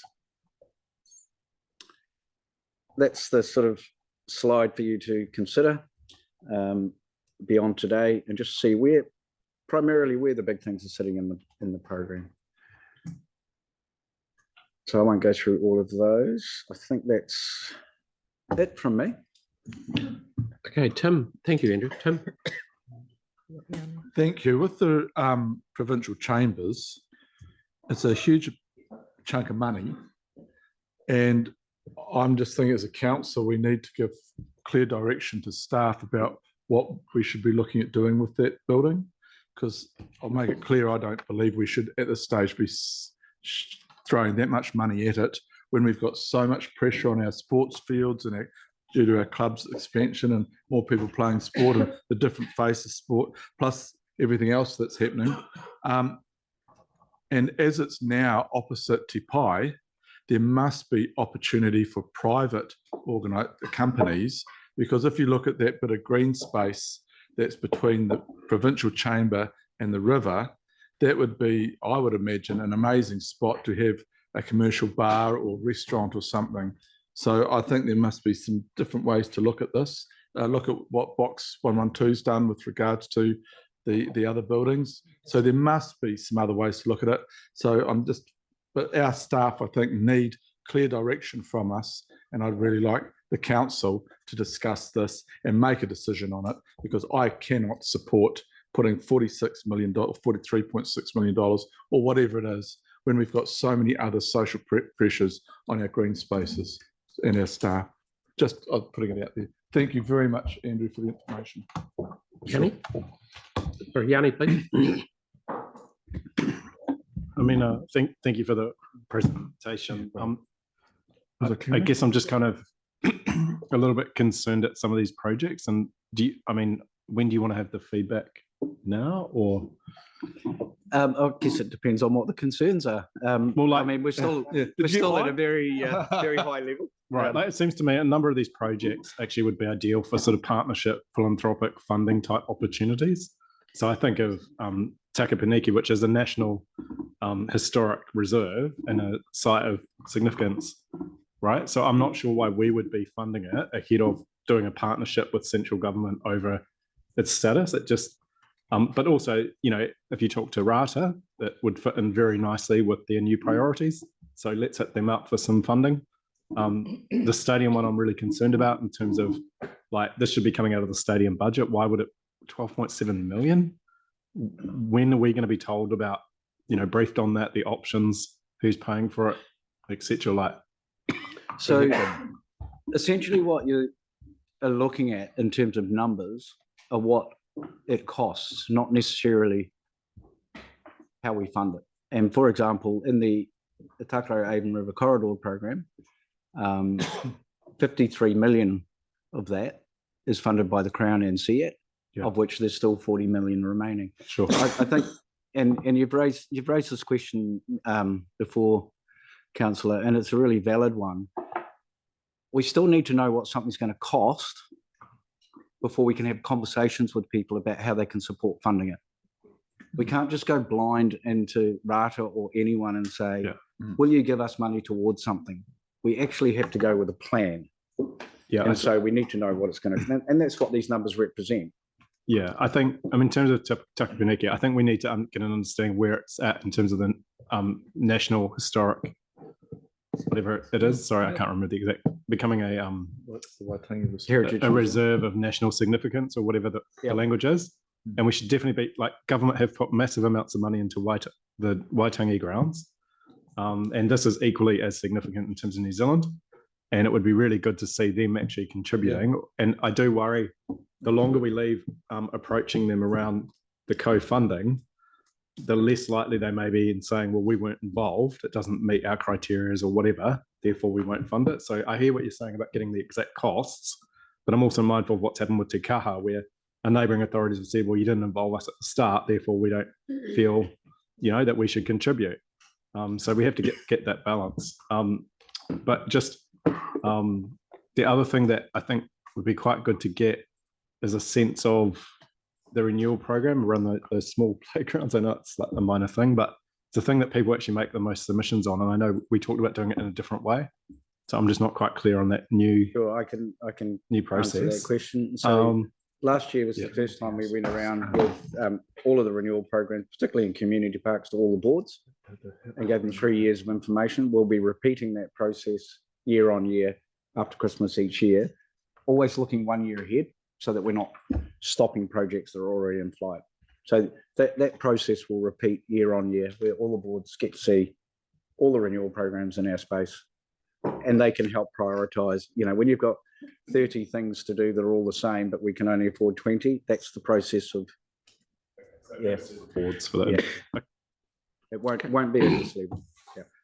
Just one wee question from me, Andrew. Have you got any idea when the Jacobs report for the Estuary Edge is going to land on someone's desk? You might. Sorry, the report. There's a report being done on the Estuary Edge, which has taken a year so far. Yes. The next thing will be that I assume you get it. So and then it goes. That has been a project that unfortunately has been impacted by the release of government policies. So it's had to be redesigned twice. But we're very close now. Okay. Yeah. Thank you, mate. Good go. Mark, please. Thank you. And I'll ask this question with Councillor Ward just walking in the room.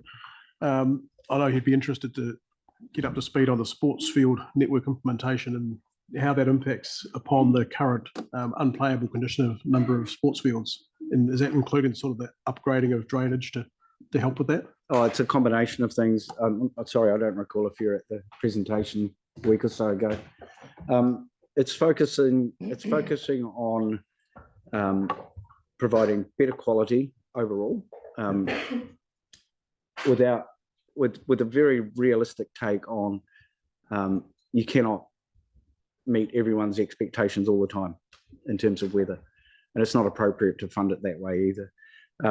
But it also acknowledging that there's a lot of changing trends with how people recreate in formal sport as well as passive recreation.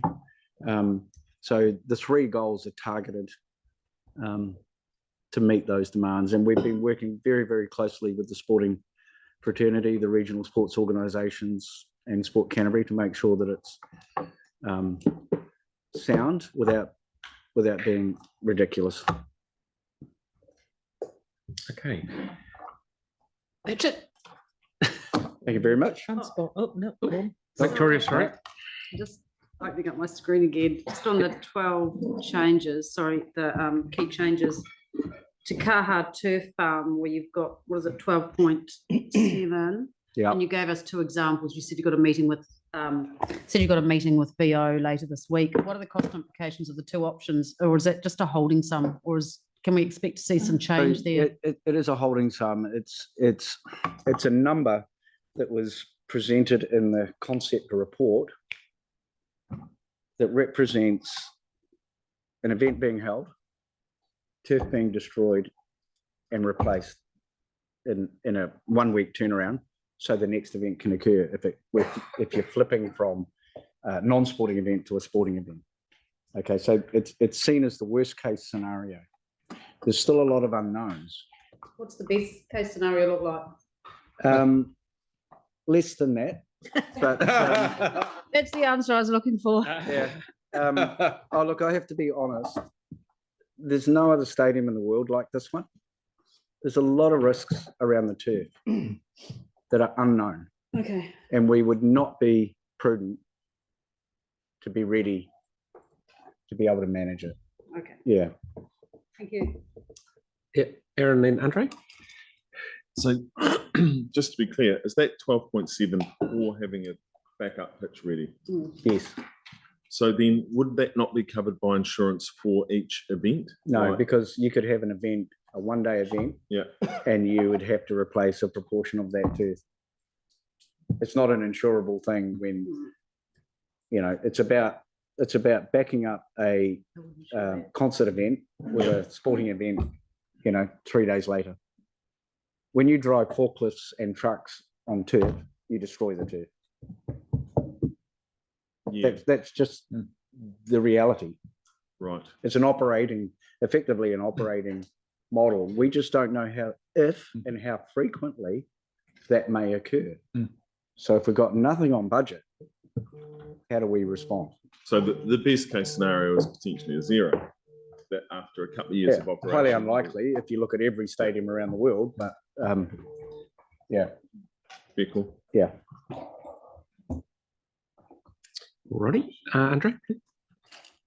Thank you. Canterbury Provincial Chambers. If I recall correctly, our share was 20 million, and now this is saying 40. Is 20 million currently on budget? Yeah. The 40 million is a distribution of a few million out in latter years, sort of from year 5 onwards. Yeah. Be able to activate something in the future. Yeah. So I was under the impression it was just a $20 million capped contribution. That's still in there? Yeah. So it was always the plan for us to be putting in more. No, that's what we do when we look at long-term plans, and one plan runs out and then there's another 3 years at the back end. So there's essentially 20 million in the current plan, of which some funding council made a decision to bring some funding forward last year into this year to start some initial work on the sort of clock tower buildings. That's only one small portion of it. What we've put in the draft is if there's a desire to invest more money in the future, it's showing up there in the draft. If there's the desire. Yeah. So that's about the issue of choices as we move forward. Into That's what lifts October. it to the 40 number. Looks like a big sack. Thank you. Or is it an additional 40 total? Yeah, so an additional 20. Yeah. Thank you, mate. It's all good. Too lewd. Thank you. Right, we're moving to transport. Thank you, Andrew.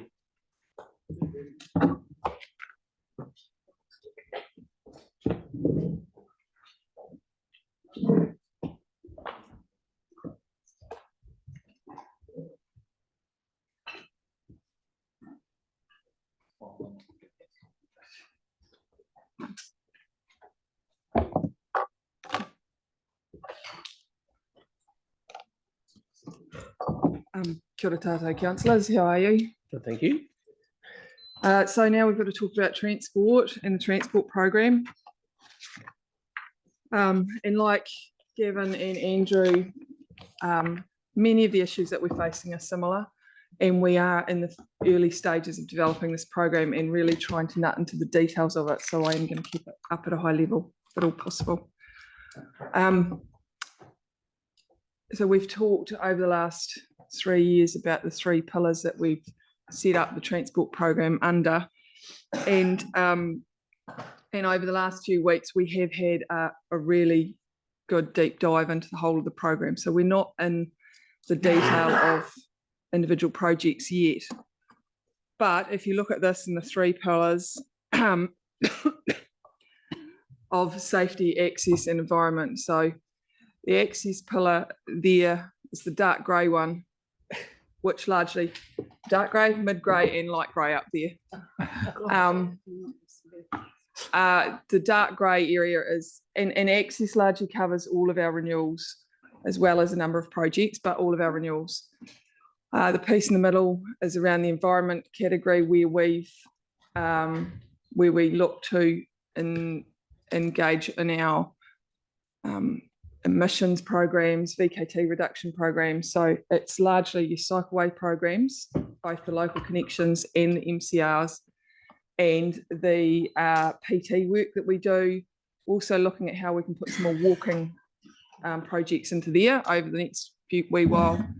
And the light grey bubble line across the top is our sort of a reasonably consistent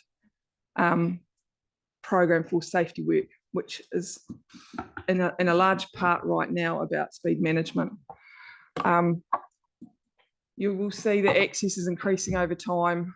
Our environment program's getting squeezed out towards the end of the program there. And yeah, like I said, safety staying reasonably steady. This is a different cut on the lava diagram and does pull in your renewals in that purpley dark colour at the bottom.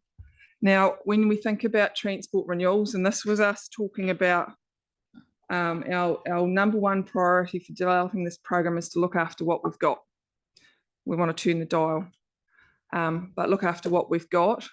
The team have gone away and looked at it, but in that, you haven't just got roads and footpaths and resurfacing that goes with that. You've got bridges and culverts and retaining walls in particular. You've got signals and streetlights. So our electrical, we've got quite a big electrical network out there. Signs, guardrails, gantries, all sorts of things. So there's a lot in there and there's a lot of work that's going on currently to look at that.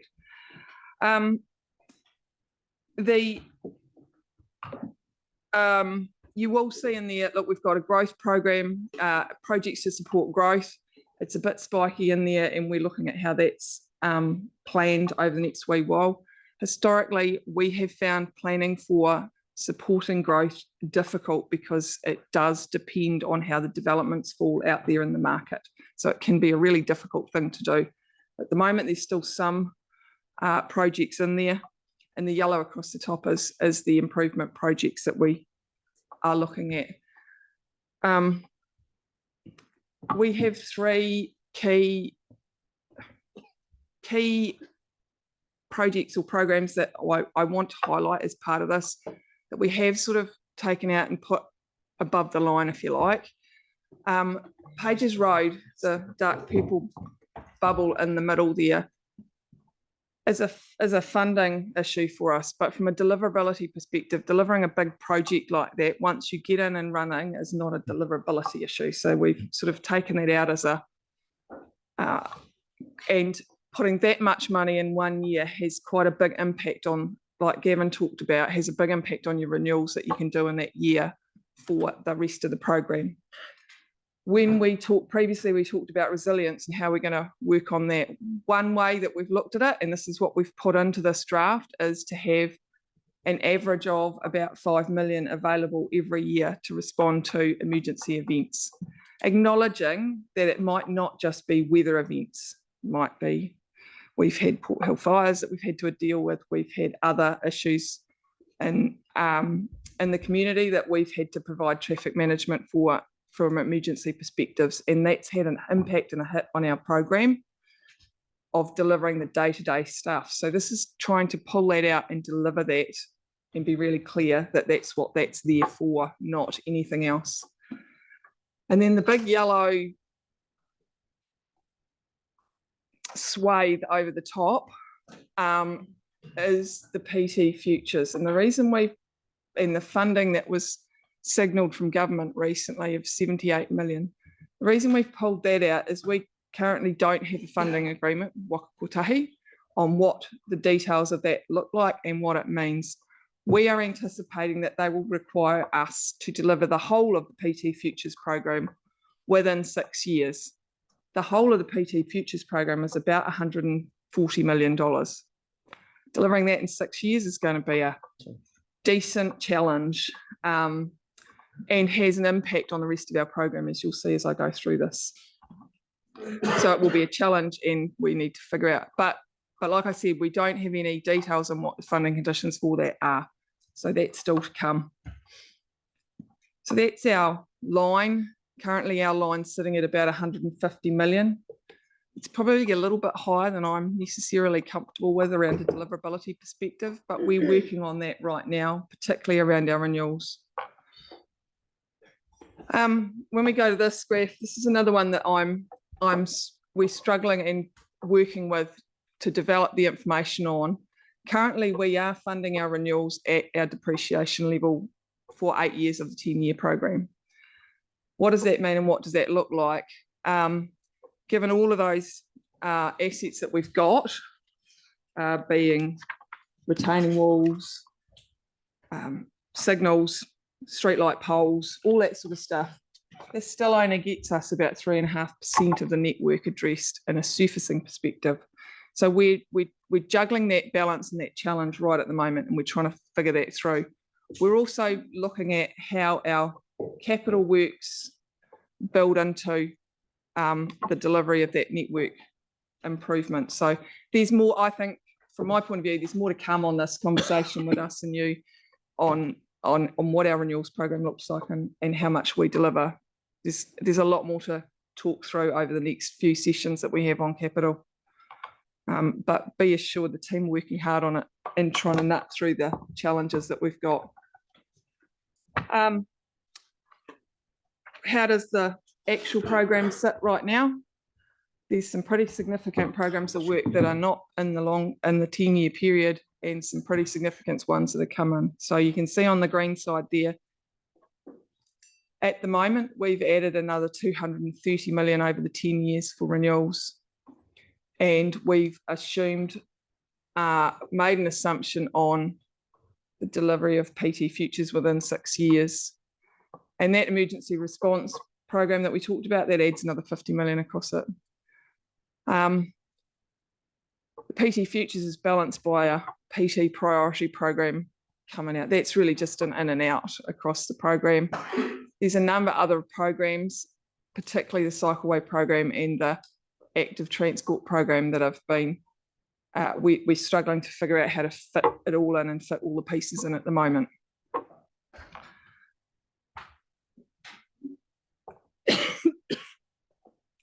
Risks for transport and our transport program are really similar to what Gavin and Andrew have talked through.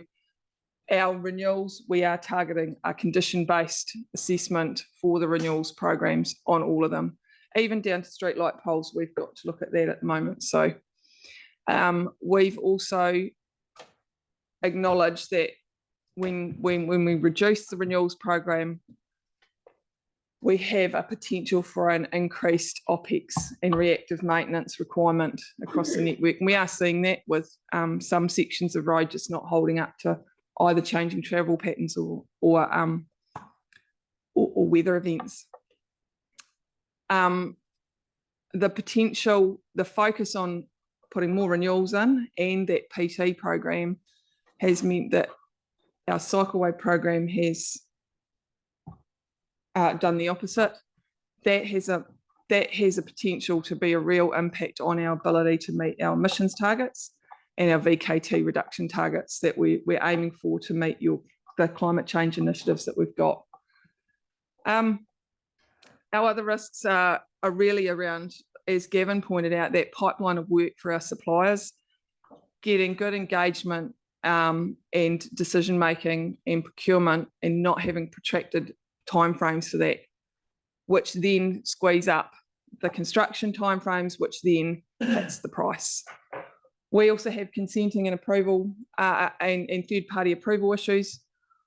We've talked about QRL ad nauseum over different meetings, but they're a big third party that we're working hard with to get approvals and try and streamline that process, but it is still going to be time consuming. And as all the other units have, we have consents that we need to get as well. The other one is, and we talked about this at the first briefing, was about chasing the money. The external funding, the impact of external funding and changing your program around, while it has a positive impact on borrowing, can have a negative impact on deliverability. So it's always trying to balance that, that challenge.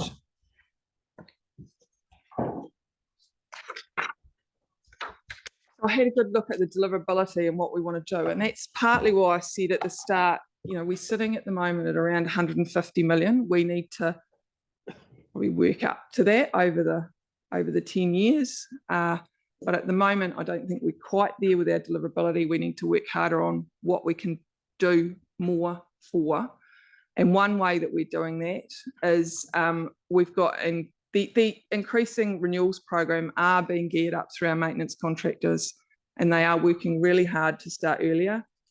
They are a little under 12 months into their contracts, and they've already started doing the pre-seal repairs for next season. So we're getting onto that. So the funding for the surfacing is big and the dollars are big in it, but it does take into account the pre-seal repairs that are required. The consolidation of work packages, where we're trying to work programs and consolidation of contracts. So our street tree maintenance contract has been joined with the parks tree maintenance contract. We're delivering more within one contract. So that's a positive moving forward. We are also looking at getting our contractors involved a lot earlier. How can they influence and help us with the design of a job, the detailed design, that constructability early, stripping out risk and stripping out cost where we can. We are very close. We are looking at that. We are planning to undertake something along an ECI model for Pages Road. We've undertaken it with the surf works. We're in that space at the moment with the big works that are going on, big renewals works that are going on along Innes Road. So there's a lot that we're starting to do there. And that also means we're starting to tie up with Gavin and his team in particular. And where water supply, wastewater needs to be renewed, we're leveraging panels and doing what we can to do that. So it's working together. The big part of that means we reduce the impact for the community. We have a lot more certainty. We don't start digging in the ground until we know how we're going to get out the other end, which reduces cost and improves cost certainty for our contractors. And the more we can do that, the more they don't price risk. We as well are improving our planning and scheduling. That's an ongoing piece of work. We have got new resources on board. We've got more QS style support to help the teams. And we're really looking at how can we look at our program now and be more agile. So we at the moment with transport, we are doing this is not a restructure of people, but we're doing a restructure of the program itself, so that when we talk down through safety, you can understand what programs are in it and you understand what projects are in those programs, so that we can have those conversations in a more measured way and you can understand it, you and the public can understand it better. But we can be more agile and adjust to what we need to as the requirements of delivering capital works change. And my final slide for you today are the big numbers, the big high level numbers that we've got in the transport program. The top one is the carriageway sealing and surfacing. That's a big number across 10 years to really lift our surfacing program. PT Futures is another big number in there, and that one is the one that has a reasonable amount of uncertainty in it at the moment, but we're going through a business case process with both ECAN and Waka Kotahi at the moment. You can read the rest. We have included Te Kaha surrounding streets. That needs to get done. And there's still quite a bit of work to do via the minor safety program through the speed management work. So yeah, that's the highlights from transport. Very good. Got two questions so far. Sam, Victoria, and then Mark. Yeah, thanks, Lynn. Hey, and just before I ask a question, I think well done. That's probably the best presentation, I think. Not that the other ones are bad, but I think this one was exceptional. So if that is a compliment. The only question I had was around the lava diagram at the beginning. The coloured one or the black and white one? The black and white one. And it's not so much what would be fascinating, and I don't want to create a heap of work for people. I'd love to see if we could put funding levels, like what in each of those, what is externally funded. Yep, we can see if we can do. Can we do something like that? Because I think that would help drive a bit of that decision making around what we can do. And this might be pushing it, but if we have what is externally funded, and then even something around what could be if we were to invest more in that capital space. Yep. Yeah. Cool. Thank you, Victoria. Thank you. Lynette, I know you talked about building in agility to adjust to changing needs of the program. How realistic is that given the timelines that are imposed on us with funding from Waka Kotahi, central government? And in the same vein, then you talked about the PT Futures funding with us to deliver that program within the 6 years. And is there any room to move with having those conversations with our external funder? And is there anything to stop us from doing that now? Good questions. Two questions in one. So the first one about how realistic is the ability to be nimble or agile around the program.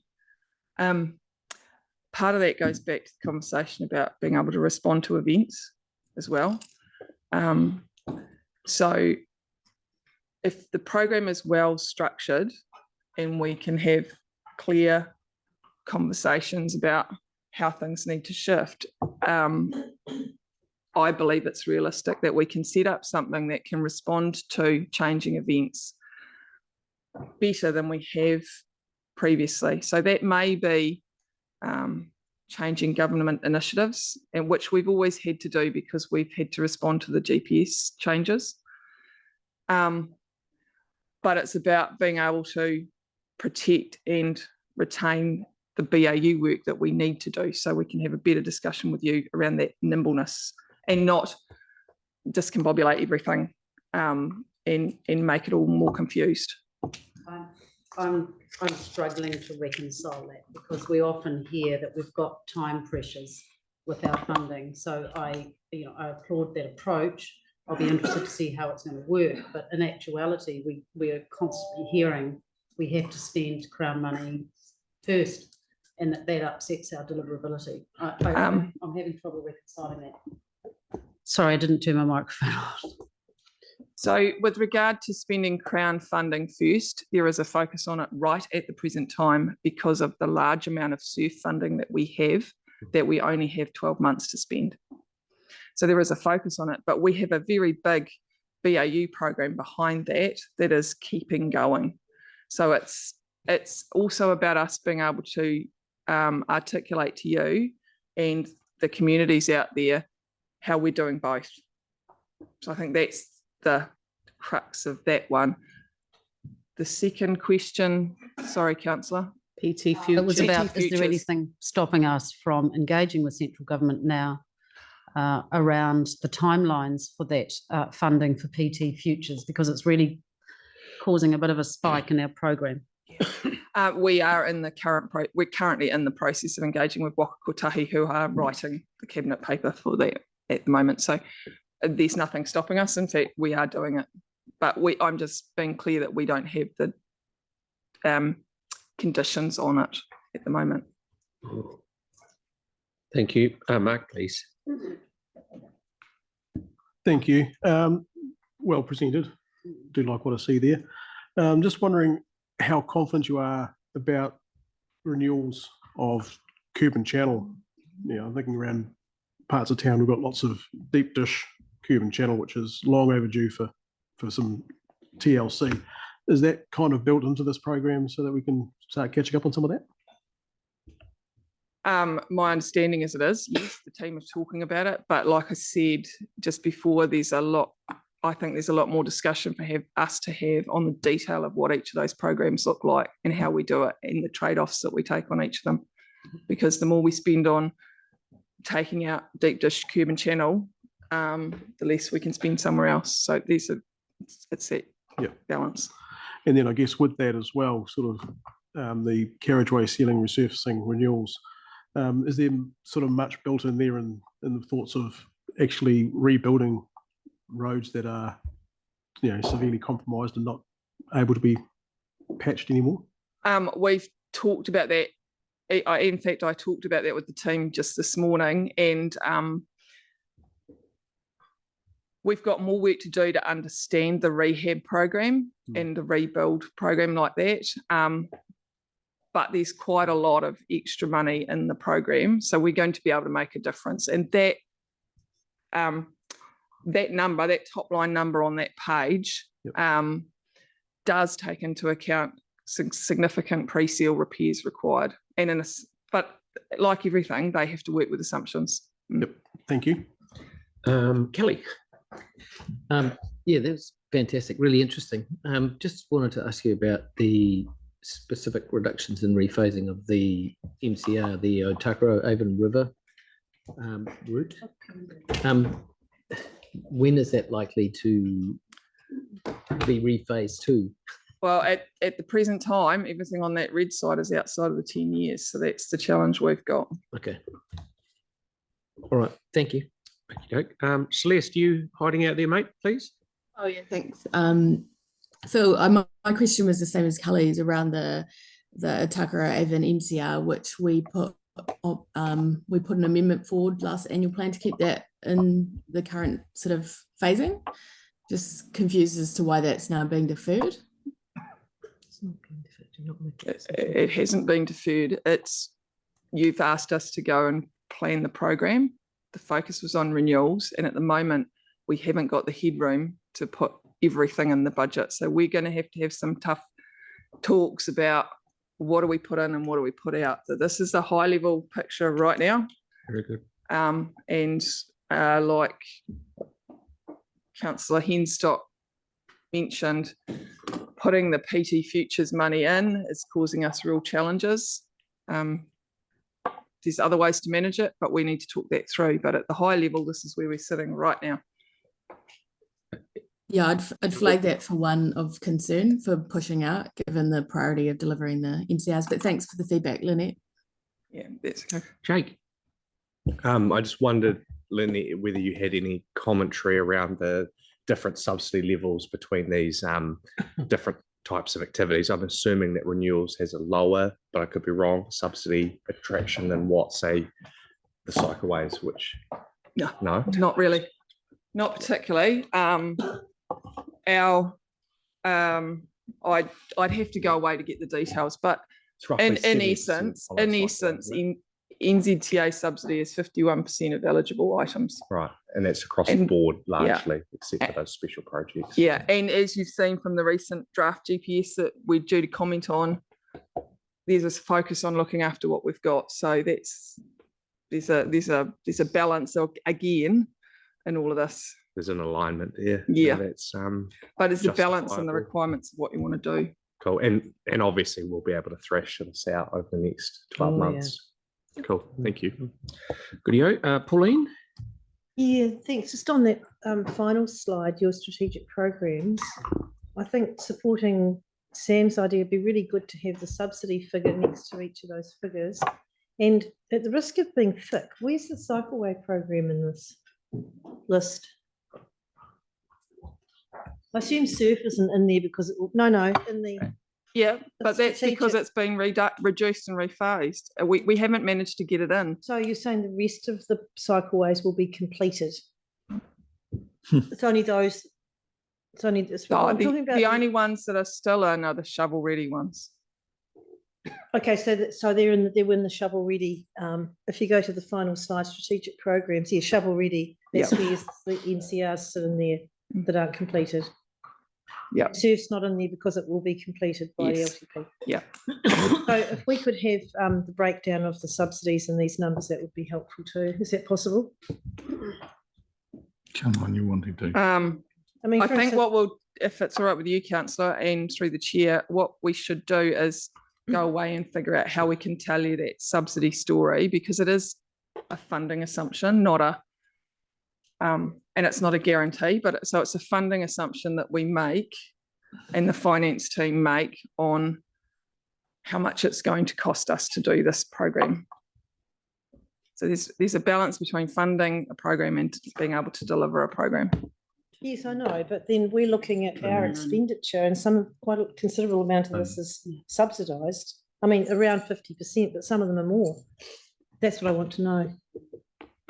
Yes. Yeah. Thanks. Okay, Andre. Thank you. Let's look at footpath renewals program. Fantastic. As I understand it, the last budget had a $0 budget for new footpaths, which isn't sustainable when you're building out. They're looking at options to have a budget for new footpaths in the future as we build out. Is that in this? I believe it. I believe we are. Yes, we're looking at it at the moment but it's not a very big program, is it? Yeah, but to have something. Yeah, yeah, they're good value, thankfully. So, thank you, Aaron. Jake. Yeah, just on the PT futures, the 137 million, like you say, is quite a big number compared to the roads. It would be really good to get a picture of where public transport has been, and not just back further than pre-quake, so we can kind of get a history of Christchurch and see where it was, where it's at, and where it's going. So then, as we spend the money, we can measure how good the spend is, and kind of the same with the cycle program. It'll be good to know, kind of have a clearer picture. Like we keep hearing, we're getting growth on numbers each year, which is great. So let's see that on a graph to see what that looks like. Just checking that it's exceeding population, and because I put up a post the other day about an empty bus and got a lot of comments. It's a flashpoint, and when you have numbers of 137 million, I don't think people want to see anything empty. Well, there's a lot of short people in the bus. Other than bank accounts. So I'd like to formally invite Councillor Kew into our full bus. So can I just clarify, councillor? Yeah. You'd like reporting back on where we've been, where we want to go, and what we're hoping to achieve with the PT Futures program. Yeah, a little which bit. Is largely which is largely the business case that we're going through right at the moment. Yeah, and to see, because we've spent in the last 10 years, I think the PT spend is more than doubled, and so it's gone up a lot. So have passengers more than doubled, remained the same, tripled, halved, just some of those sort of things, so we can kind of, because sometimes when you throw money at something, it doesn't always grow. Like I used to plant it in the backyard and no trees turned up. Moving right along. And you're absolutely right in terms of your question, Councillor. I think the other thing to remind you of is the presentation that in terms of the briefing on the long-term transport plan and the picture that was put up 60 years ago in comparison to Auckland of then 60 years ago, the population size was the same as we are. And then the picture of the roads as they currently stand as well. So the context isn't just the 10 or 15 year position, but what's the very long-term planning as well. Yeah, absolutely. But we could spend, there's plans to spend billions on public transport, but if no one's going to use it, it might not necessarily be the best spend. That's the only And that will be the debate. question. Yeah. And I love trains. Like, I live next to an airport. I love noise and big vehicles. Jake. Maybe too many fumes out there. Just thinking about how I sort of, off the back of my previous question around the subsidy level, I was thinking before that it was a trade-off really between a lot of government funded projects versus rate heavy projects, but it's not really that. But would you say it's fair to say that what's proposed here is really a trade-off between the cycleway program and greater renewals? Renewals. All right. It's a balance between trying to achieve those environmental outcomes that we've put in that environment program pillar that we've got, and looking after what we've got. So yes, it is a bit of a trade-off at the moment. Right. And is it dollar for dollar roughly consistent? Like, for example, if we were to dial down the renewals, take 100 off, do you get the cycleway program back? I can't tell you that off the top of my head, sorry. Okay, thanks. You have. Why? Yeah, no. I'll get. Oh, you go, because I got two more. Sorry. Okay, sorry, Tyrone, please. I was walking down the road the other day, and I noticed that the road didn't have any cars on it driving down it. And I'm wondering if we have any stats on the number of roads that we have and how often they don't have any cars going down them. And a second part, I was also observing that most of the cars that I biked past were only 25% full. So I'm just wondering if we have any numbers on that to justify the spending that we have on So that. I appreciate the humour and the political debates, but can we focus on the moving matters right that we along? But deal with? Yeah, and both are equally as undoable, I suspect. Yanni, please. Can we keep in the reality of the real? So thank you. So I thought some of the cycle projects we got about 80% subsidy. So again, getting an understanding of the So subsidy. we've covered off the subsidy. We will provide that information. Please stop. There's two things that stick out for me on here. One is, but like to Aaron's point, like the government have changed the PTOM funding model. And I think there's been a whole bunch of government changes to public transport. So I just wonder if we can have like a bit of a visioning exercise to kind of think about what we do going forward around, ownership of bus companies, who's doing bus routes, who's doing bus infrastructure, because it feels very much like we're still operating as in the old environment rather than thinking about what's possible going forward. And even like the services like My Way, which ECAN, I don't know if they've approached government for funding, but I guess I'm just concerned that the future PT may change quite considerably with the changes that central government have made, yet we're still going in the old-fashioned way of providing corridors for fixed services. So I don't know if there's a space for us to actually think about the future of public transport, but I'm concerned about the quantum that's being spent. This is about the long-term plan budget, not so much the future of public transport. Like our future stuff was done before the government changed the rules around public transport. So if we, maybe we want to buy a bus company back, maybe ECAN, maybe we want ECAN Councillor to do it. Johansson, if you recall the joint briefing that we had with ECAN, and there is going to be a briefing together with ECAN around the whole issue of PT. So can that align to the budget? Because I guess I'm concerned that there's another process with the PT futures ahead of having that understanding of what we may be able to do different and get better outcomes. I'm sure the timing will work nicely because we're working up our LTP, which takes us all the way to June of next year. Okay, and then just the other question is, and I see that you've deferred a lot of the transport plan for the central city.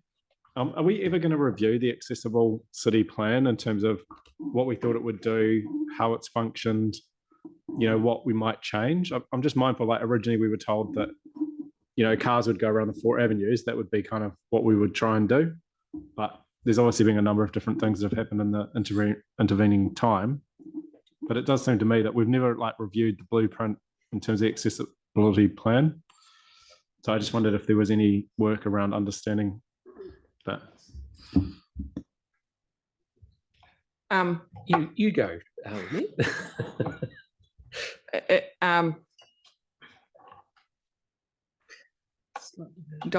have to come back on that one. Sorry, Councillor. Okay, we'll look at it. That's right. And lastly, Sam. It's a quick one, and it was legitimately off the back of Jake's one. just in terms of the renewals, could we get like a split of what that looks like as well? Because as you mentioned, it's not just the road corridor. Yeah.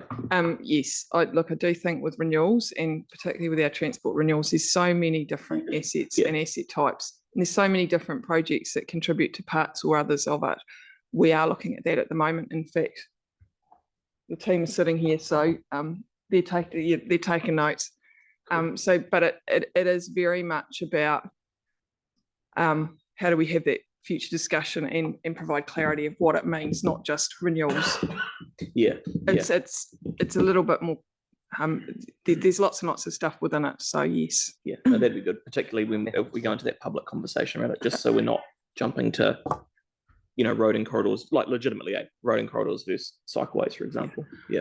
And to understand why we've put a focus on it too, I think would be really cool. Thank you. Thank you, Lynette. That's a fantastic report. You've told us a problem, say, oh, we've got a problem, this is how we can possibly fix it, and you've given us the example, so it's very good. Thank you. Thank you. Right, we're up to the last one. Other activity areas. Right, good afternoon. I'm Paul Dadson. So I'll just try and cover off the other areas that we haven't covered off this morning.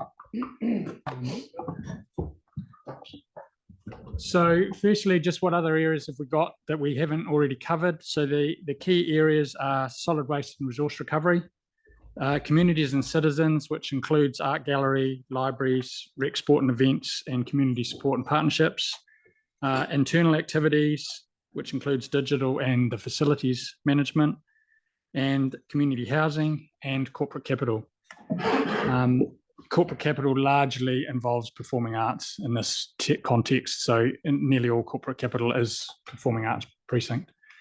So on the graph there, you can see that we've got quite a bit of pressure in the first part of the LTP period over those 10 years. So the first 3 to 4 years, we're sort of significantly higher.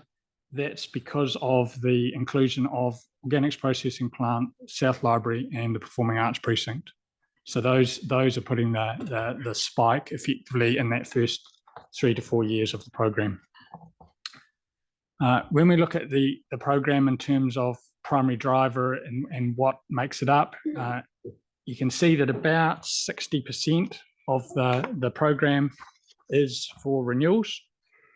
And the other outliers in those other areas, backlog demand, that's the OPP or organics processing plant, that's that blue area there really. The improved level of service is mostly around performing arts and the digital program. And the new services sitting around is mostly smart cities, and it's that small slither across the top. But you can see there, the majority of the program, about 2/3 of it is renewals. Comparing to where we've come from and where we're heading in terms of the program, you can see that historically we've been delivering in this space around about the $80 million a year, approximately, give or take. So approximately there. So as I've already explained, those sort of spikes in the early years for 25, 6, and coming off in 7 is around those 3 big projects. And then you see the program sort of tails off a little bit. That's sort of where we're heading. So most of the program in the outer years is sort of below our current delivery lines.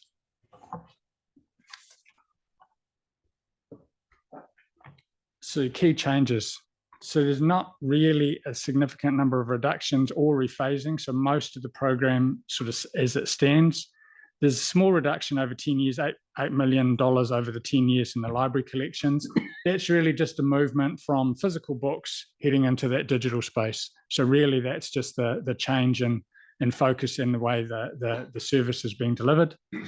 In terms of additions, digital significant increase over the next 10 years. And it's something that we need to talk a bit more about in a minute, but that really is the main driver of the additions in that earlier graph. Some of it's also driven by a bit of increase in the corporate property renewals and replacements over 10 years, but $14 million over the 10 years. An increase in smart cities, looking at the digital twin sort of thing to include that over the next 10 years. a little bit of extra funding on performing arts public realm, and looking at art gallery storage over that 10-year period and how we're going to manage that. And possibly that also falls into the corporate property and renewals, because we've got a storage, something that we've got to look at across the organisation is storage and how we manage that. So whether it's a combined facility or something, that's something that we still need to look at and understand. But there is some funding that we've put aside to sort of address that storage issue. Risks, other than the risks that have already been explained this morning, I'm not going to go into all those again, but the big risks for this program particularly is organics processing, both time and budget. We've got some money on budget, but we don't know the solution and we don't know the timing of it. So that is a significant risk. The other one is the digital portfolio reset. I said that a significant part of the uplift in the current program is in that digital portfolio. That largely sits around the business or digital transformation program. And that's something that we need to have another look at and understand as a staff of what that is. How does it work? How does it fit? And is it something that we need to continue to have in this program at this level? Deliverability. There's a large number of different parts of the organisation delivering in this space. But as I sort of explained, a lot of what we're delivering, other than those key projects, we've delivered at that level before and continue. So there's no real issue, I think, on deliverability. And because a large portion of this program is renewals, it's something that we do pretty much all the time. So I think deliverability is achievable. We also need to improve planning and scheduling here to make sure that happens, making sure we've got a pipeline of work, we're signaling to the market what we've got and what we've got coming up. And also looking at those larger projects I already talked about is making sure that we use an appropriate procurement methodology for those sort of things and making sure we're getting that right in terms of what and how we procure some of those bigger projects. And that's just a bit of an overview of some of the things that are going on in this program over the 10 years. Remembering some of these may well have already started. So this isn't the full program for some of those, particularly like performing arts, which is already being delivered now. So that's the funding, the remaining funding over the balance of the LTP period, not just the total cost of the projects. And so, yeah, those are those. And as I've said, the digital program is something that we need to spend some more time on as a staff to understand what it is and where it needs to go. It's a good idea. Don't ask us about digital because we're definitely going to lift the lid and have a good route around. Yeah. So, okay, all done? Pretty much. Sam and then Pauline. Hey, yeah, thanks. That's really good. Just one thing, and I'm always conscious when we set annual plans or LTPs. Will we be in a position come February or June next year? I'm thinking like the South Library, for example, to have a sort of best idea of that quantum, because I know we got some numbers the other day, which is good. You know, it's more realistic. Yes. I guess what I'm trying to say is, I would hate for us to set a budget and then sort of 6 months later kick ourselves because we've undercooked it. So is there a program of work happening around accuracy or being conservative over conservative in our estimates that go into these budgets? There is. I mean, particularly all those larger programs of work, there's a significant amount of work goes in to try and understand what that cost and quantum will be and how it will fall. And so that is part of that discussion. And those projects particularly, there's briefings on both OPP and South Library coming up to council. So that's where those will evolve over time. So once we get more information and understand what it is and how we're going to deliver some of those projects, yes, the budgets are likely to change on those as we understand more and what it will cost. And we'll try and set them. Yeah. So we'll be sort of conservative, I guess, in our approach, or reverse conservative. If that makes sense. Yes. We'll try and we'll over quantify so that we don't have as accurate as we can at each point in time of the costs that we think will incur for those projects. Yes. Okay. Cool. Thank you. Pauline, please. Oh yeah, the public realm for performing arts. Performing arts. Where's that? Sorry, where exactly is the money going to be spent in the public realm? So that's that whole area around. It's almost that whole block around the whole performing arts precinct. So it's that whole performing arts precinct. So it's around the theatre itself, plus the Theatre Royal or the Isaac Theatre Royal and that whole block piano. It's about trying to link that whole area together. So is it roading and footpath infrastructure? probably more footpaths, alleyways and connecting between the buildings in that whole block.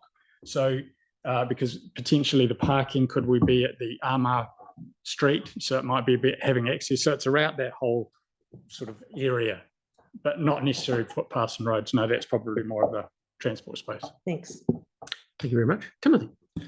It seems issues with regards to the South Library. What we could do, no, it's just we could hang all the artwork at the South Library and save $8 million there. So just saying, you know, like thinking outside the box. Just saying.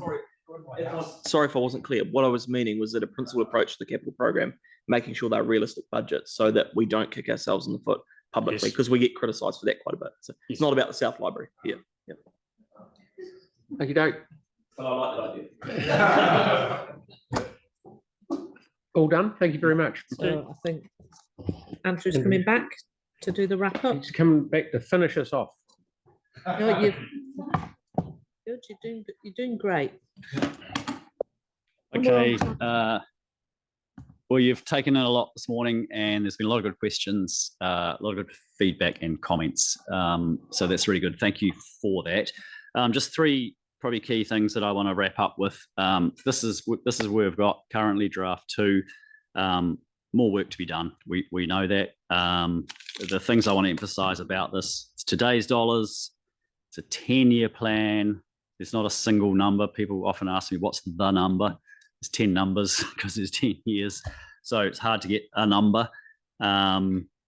We've talked a lot about deliverability, and we know that there's more work to do there. We've got to ground it on what's historically been achieved, taking into account the one-offs that the various people have talked about as well, and how that might be accommodated as well.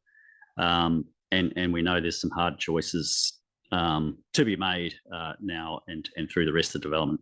Second point I want to make is, as we move to the next steps, as we look to start developing draft 3, having taken this feedback on board, you can sort of see from this graph the challenges and pressure particularly lies in years 1 to 4. So it's starting in 25, 26, 27, 28.